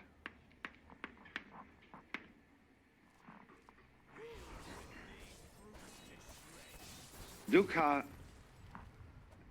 means suffering in a very generalized sense. You could call it chronic frustration. And it is saying that life as lived by most people is dukkha. Is an attempt, in other words, to solve insoluble problems. Try to draw a square circle. You can't, because the problem itself is meaningless. Try to arrange the things in this room so that they're all up and none of them down. It is meaningless. Such a problem cannot ever be solved. So try to have light without dark, or dark without light. It can never be solved. So the attempt to solve problems that are basically insoluble and to work at it through your whole life, that is dukkha. Now, he went on to analyze this, that there are what he called three signs of being. The first is dukkha itself, frustration. The second is anitya. And this means the letter A in Sanskrit at the beginning of a word is often the equivalent of our non. So nitya means permanent. Anitya means impermanent. That every manifestation of life is impermanent. And therefore, our quest to make things permanent, to straighten everything out, to get it fixed, is an impossible and insoluble problem. And therefore we experience dukkha, or this sense of fundamental pain and frustration as a result of trying to make things permanent. And the third sign of being is called anatman. Now, you know from my talk on Hinduism that the word atman means self. Anatman means therefore non-self. That there is in you no real ego. Now, I've explained that already. I've explained in talking about Hinduism that the idea of the ego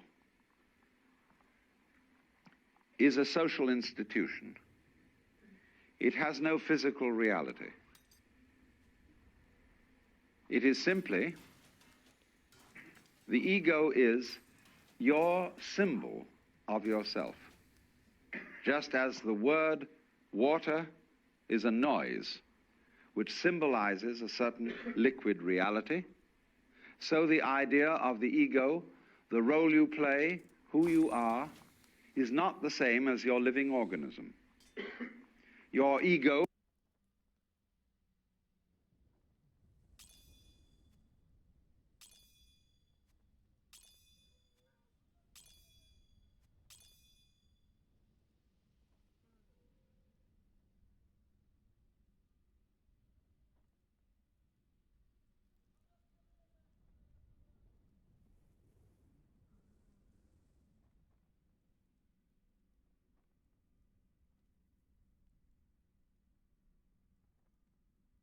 no physical reality. It is simply, the ego is your symbol of yourself. Just as the word water is a noise which symbolizes a certain word, it has no, is a social idea of the ego is a social institution. It has no physical reality. It is simply, the ego is your symbol of yourself. Just as the word water is a noise which symbolizes a certain liquid reality, so the idea of the ego, the role you play, who you are, is not the same as your living organism. Your ego has absolutely nothing to do with the way you color your eyes, shape your body, circulate your blood. That's the real you. But it's certainly not your ego, because you don't even know how it's done from the standpoint of your conscious attention. So the idea of anatman is firstly that the ego is unreal. There isn't one.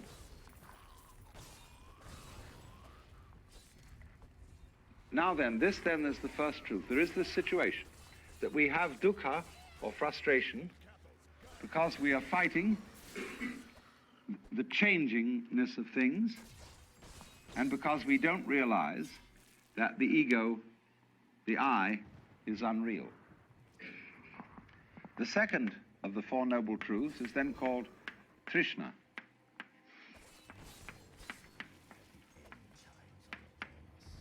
Trishna is a Sanskrit word again, and is the root of our word thirst.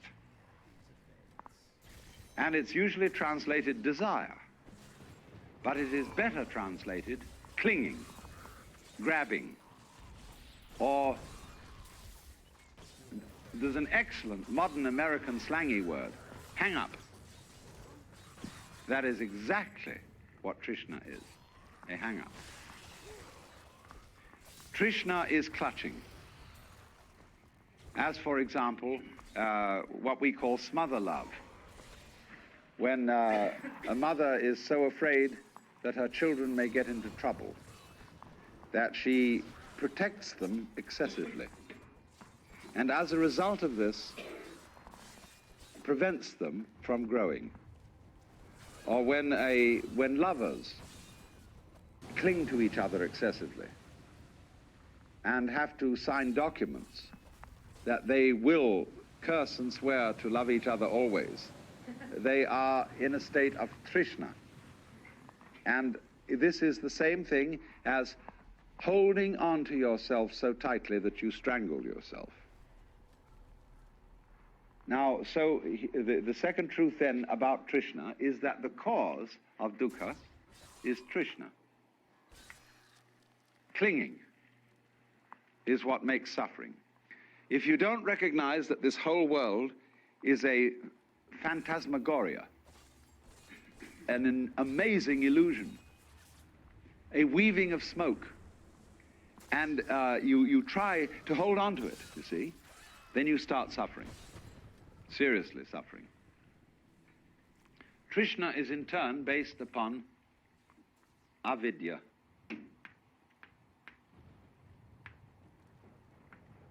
The same negative, vidya, from the root vid, means knowledge, as in the Latin video and the English vision.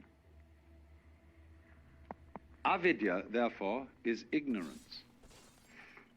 Gnosis, gna, means, of course, to know. Knowledge is the same thing as gnosis in Greek. To know. So this is not to know, to ignore, to overlook. And I explained in the first talk in this series how we ignore all kinds of things because we notice only what we think noteworthy. And therefore our vision of everything is highly selective. We pick out certain things and say that's what's there, just as we select and notice the figure rather than the background. Sometimes I draw this on the blackboard and ask the question, what have I drawn? What would you say? What have I drawn? A circle. Any other suggestions?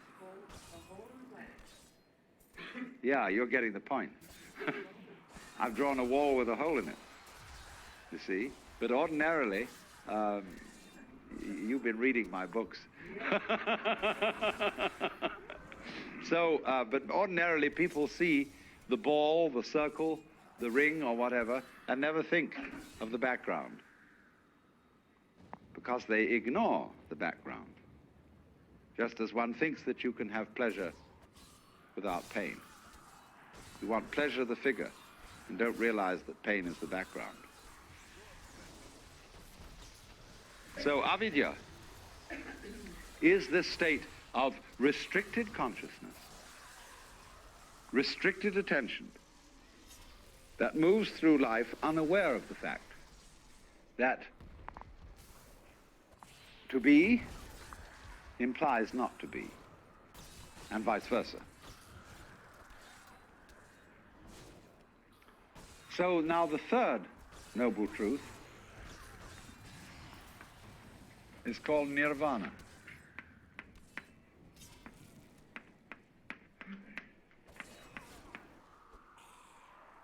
This word means blow out. Nira is a negative word, again, like Vana is blowing. So it's a kind of outblowing. Now, in breathing, you know that breath is life. The Greek word, you may pronounce it pneuma or pneuma, is the same as spirit. And spirit means breath. In the book of Genesis, when God had made the clay figurine that was later to be Adam, he breathed the breath of life into its nostrils. And it became alive, because life is breath. But now, if you hold your breath, you lose it. He that would save his life will lose it. So breathe in, breathe in, breathe in, get as much air as you can, and Trishna, cling, and you lose it. So nirvana means breathe out.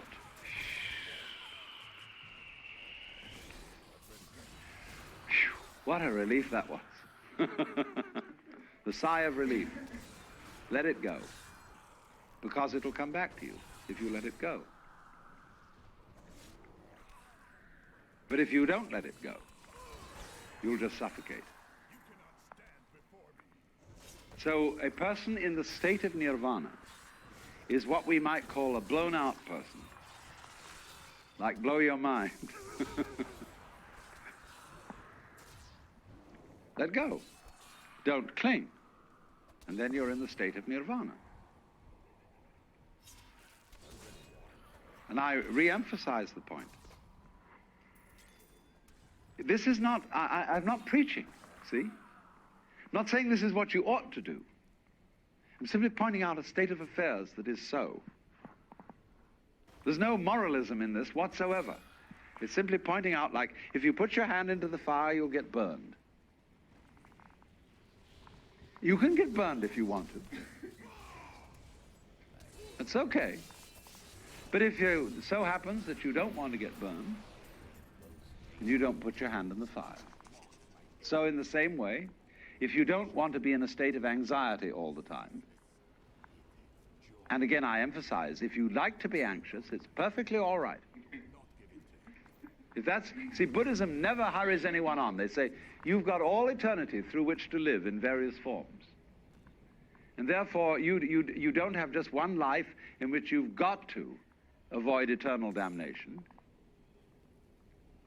You can go running around the wheel and the rat race and play that game just as long as you want to, so long as you think it's fun. But if there comes a time when you don't think it's fun, you don't have to do it. So I wouldn't say to anyone who disagrees with me and who says, well, I think we ought to engage the forces of evil in battle and put this world to right, and so on and so forth, and arrange everything in this world so that it's all up. Try it, please. It's perfectly okay. Go on doing that. Then let me begin the ritual.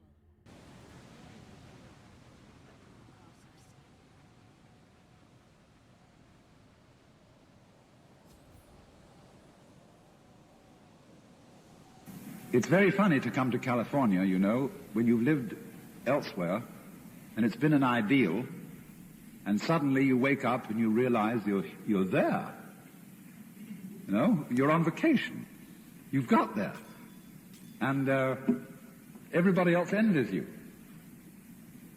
And so we have to learn how to be there, or rather to be here. Of course, it is always possible to construe the thing in another way, and to say, yes, it may be a game, but it's a ghastly game, it's a grim game. It's like a child who's caught a fly alive and is picking the wings off it.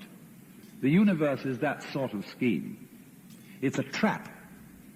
It's a thing that gives you hope. It's always dangling possibilities in front of you to keep you going, but then it grinds you up.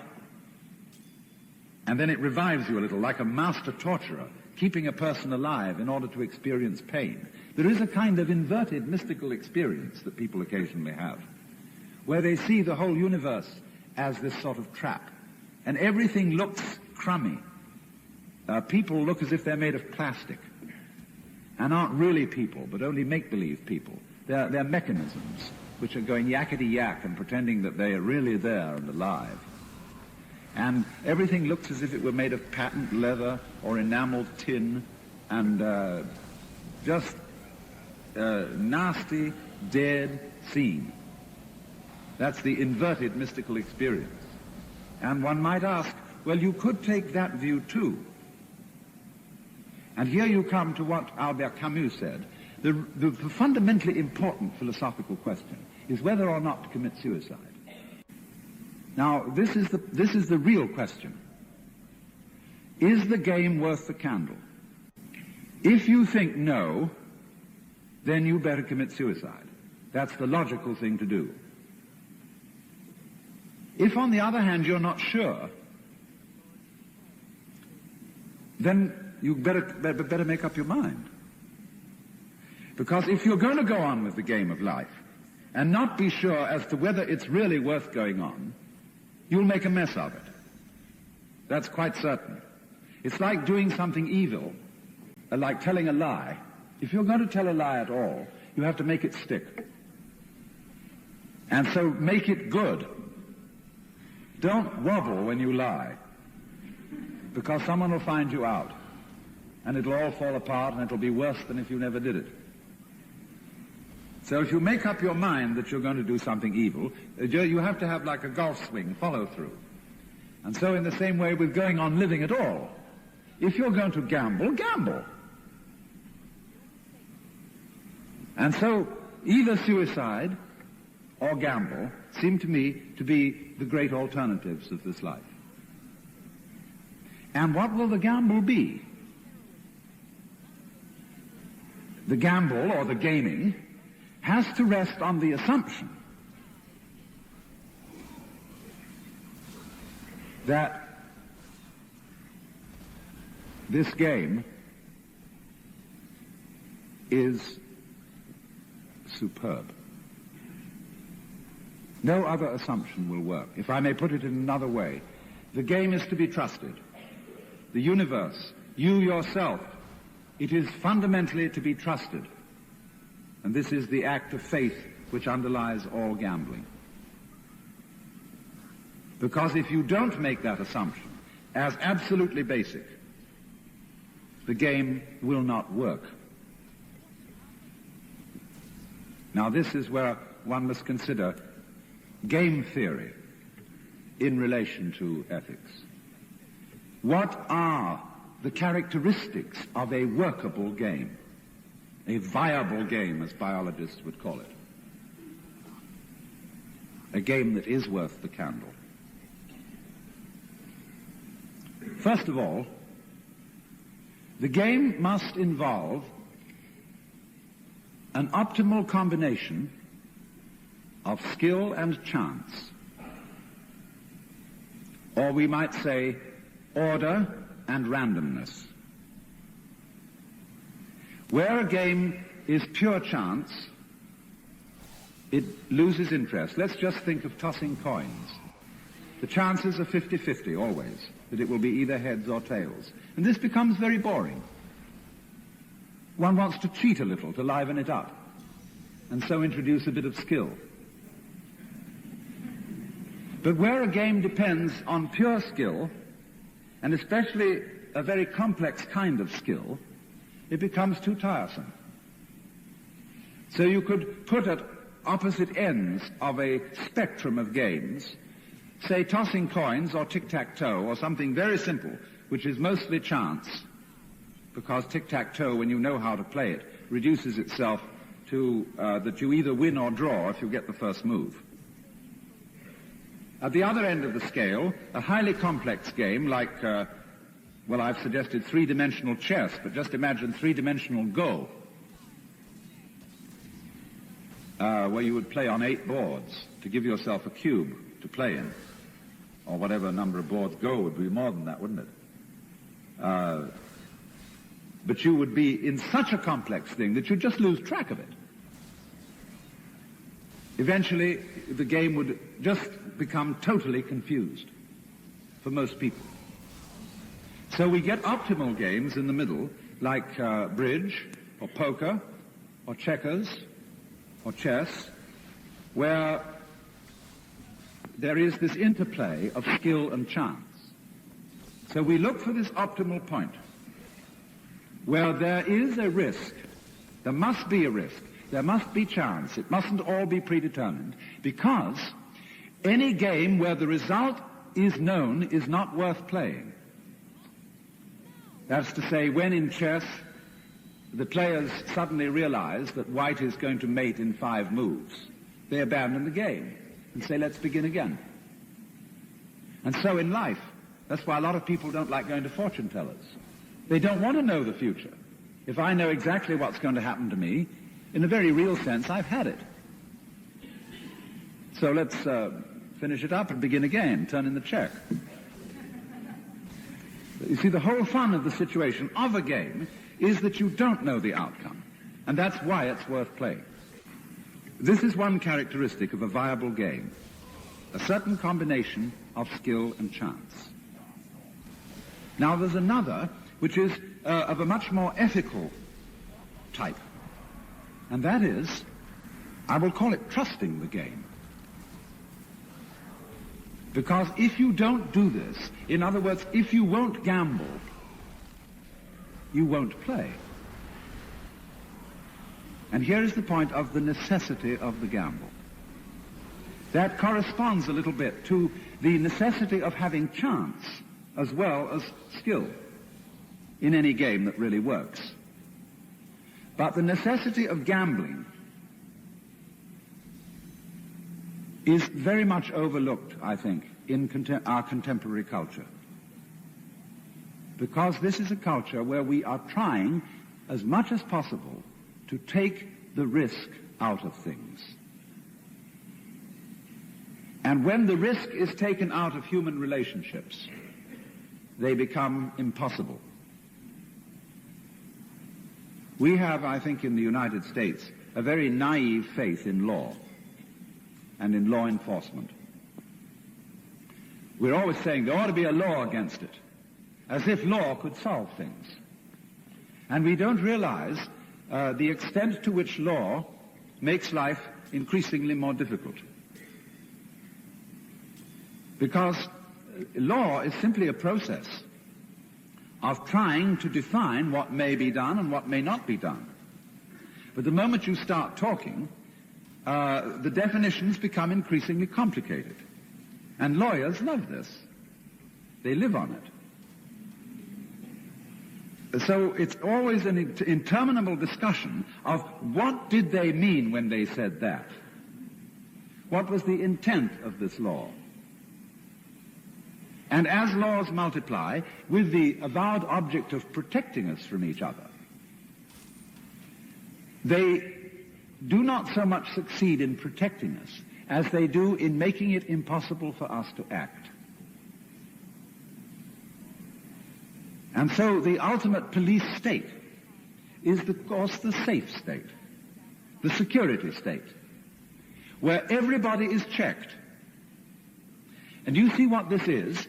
Mechanically speaking, it's a system of very elaborate self-consciousness. See, when you get self-conscious and you watch everything you do, because you're anxious about making a mistake, you'll find in that you're all tied up and you can't act. So in exactly the same way, a community of people which is always watching itself through its agents, so that, in a Nazi state, there are not only the ordinary policemen on the beat, but there's a block captain for every area, and there's some kind of a sneak or a traitor who's going to inform the authorities everywhere, you see, hidden. So this community is watching itself all the time, because it's a community that doesn't trust itself. And a community which constantly watches itself is like a person who's always watching himself and holding a club over his head to go clunk the minute he might be in danger of doing something wrong.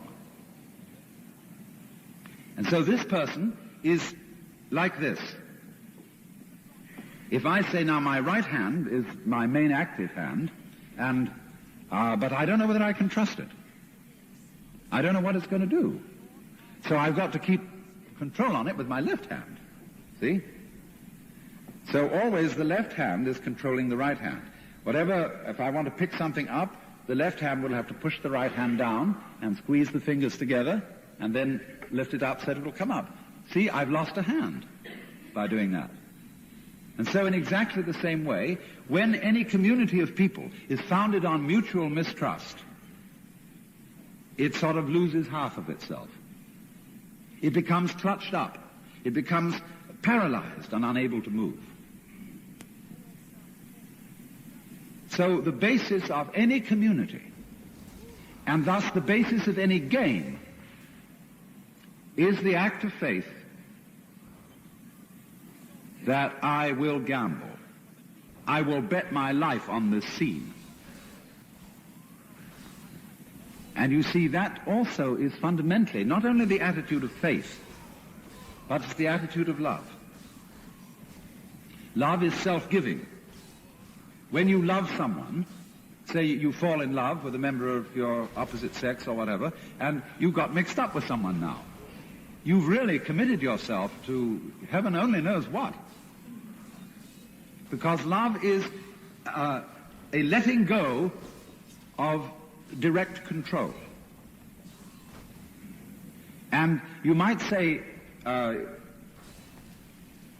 going back again to the Christian images of God, that God creates the world by constantly disappearing, giving himself away.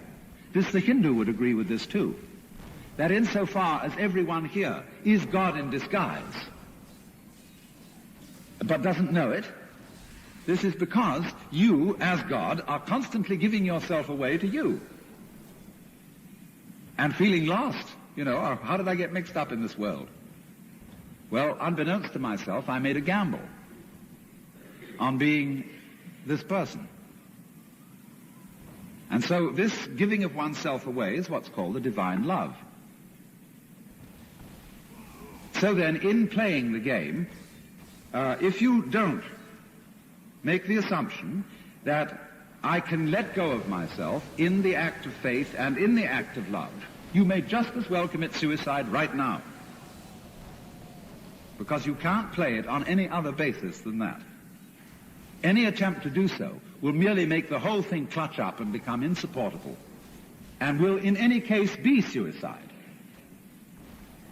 See, when we get the ultimate weapon, with which we know we can be safe because nobody else has it, just because we wanted to get that ultimate safety and get that ultimate weapon to defeat our enemies, it will be suicide. Because life really is not the avoidance of death.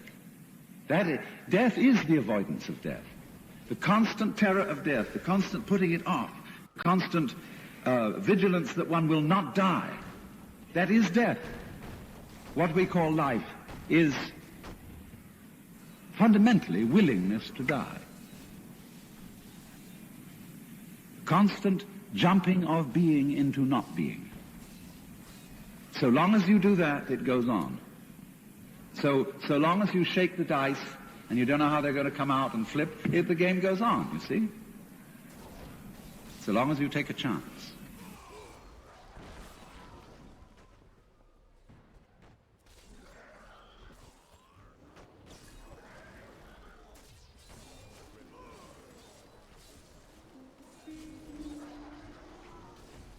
Yeah, it's important to understand this about money. A lot of people don't know it. Money is a measure of wealth. Money is not wealth. Money is like inches. Dollars, let's say, are like inches. They are a way of measuring real wealth, which consists of material resources plus energy plus intelligence. That's wealth. Money represents it.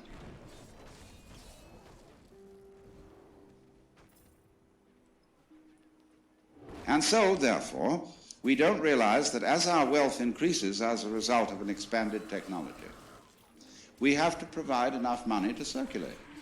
In other words, we have to pay people for the work done on their behalf by machinery, because otherwise the manufacturer won't be able to move the goods off the shelf. Now that seems an outrageous idea, frankly in disaccord with the Protestant ethic. You mean give people money? Where's the money going to come from? Well, money never did come from anywhere. It's like asking, where do inches come from?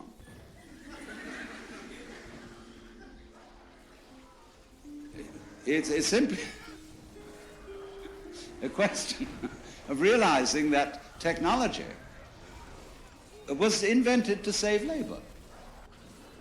That doesn't mean in order to dismiss your employees. It means to let them have a vacation.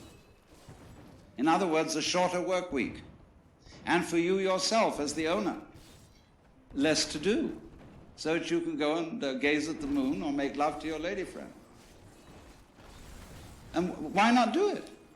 Well, everybody feels guilty about it. They think, having archaic minds, when we didn't have this technology, that they got to go on behaving the same way as when machines didn't exist.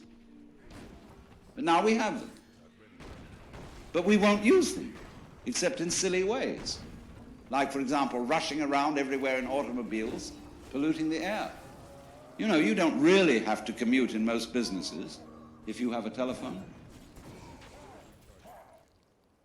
Ever thought about that? You don't need an office. You don't need to go rushing around, exhausting yourself and getting absolutely furious in the traffic jams on the freeway. You know, we're all getting furious about things we can do nothing about. You know, we read the newspapers and look at TV and see the disasters occurring all over the world and feel upset and mad, and there's nothing we can do. Why waste your time? Pick up the telephone. It saves you the cost of a secretary, the fag of mailing stuff, sticking stamps on it, going down to the post office. And if you count up all the hours, you'll realize that the electronic method of communication, that is the technology, is much less expensive than the ordinary way one goes about things. It's like an automobile is a mechanical imitation of a horse and carriage. It's completely irrational. Now, I was referring to the fact that everybody needs money.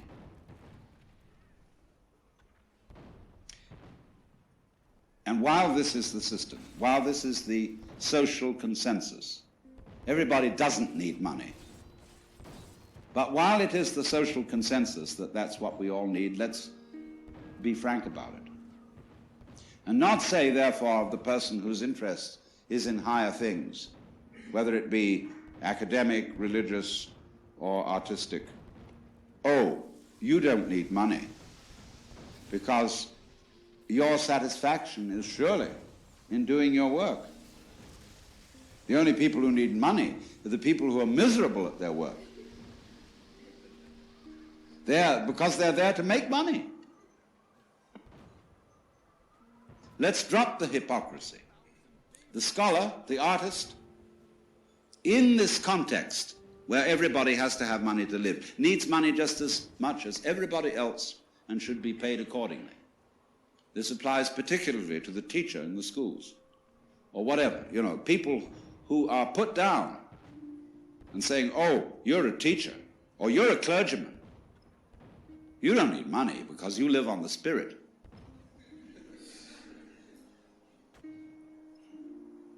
That's rubbish.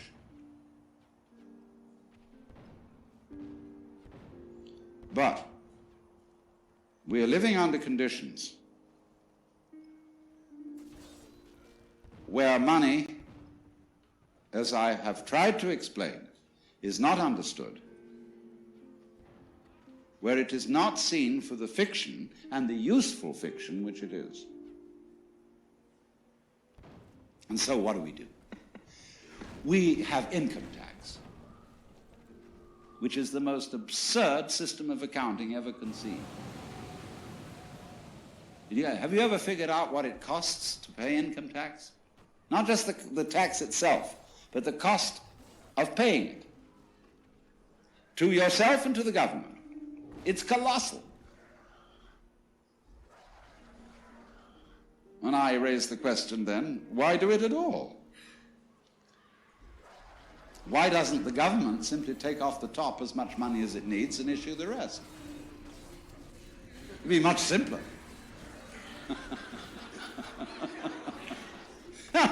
Oh, the silly business that torments everybody would be cancelled. And the Department of Internal Revenue and all its officers, they needn't be frightened of losing their jobs, because they could simply be the officials who work it the other direction. In other words, they could be the dispensers of the money to everybody to pay them for the amount of work done by machinery on their behalf. I mean, doesn't that make sense? What we've got against us is not, as it were, an intellectual or mathematical block, but a psychological block. And don't see that that is the inner meaning of technology.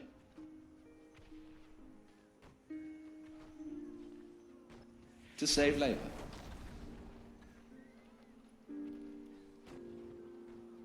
And there, of course, we get into great metaphysical depths. But so far as the business of the matter is concerned, I think what I've said thus far should commend itself to your careful consideration.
Very seldom in words. In fact, almost all the words written down by automatic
we can consider the pursuit of pleasure in two broad senses, one which might be called lower and the other which might be called higher, although I'm not very happy with that classification. There is the pursuit of material pleasure,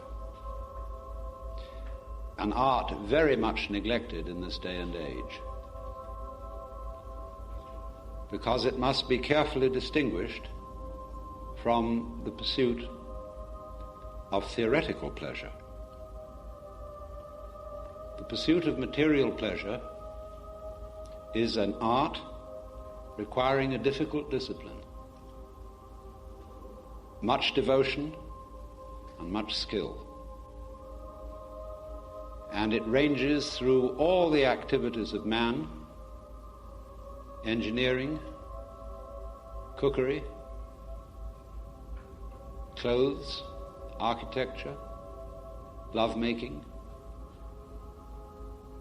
and the so-called fine arts, music, literature, painting, sculpture, and so forth.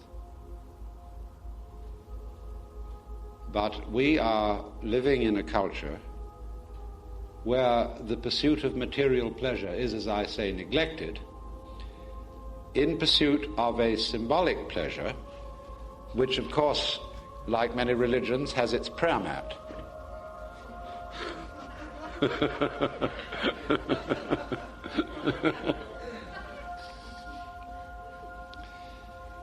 Because a monetary unit is, of course, useful in exactly the same way that inches and hours, days, months, pounds, grams, and other units of measure are useful. But nobody has yet made a claim to fame by collecting inches. I have more inches than you. Because it is not a matter of social agreement that the possession of inches represents the possession of wealth. It is a matter of social agreement, and this is the only validity for money having any value whatsoever, is that everybody agrees that the chips are worth so much. And money is exactly like poker chips, except there's an agreement between all of us that we will accept them in lieu of goods and services. But goods and services constitute real wealth. And we are living in a society where we eat the menu instead of the dinner.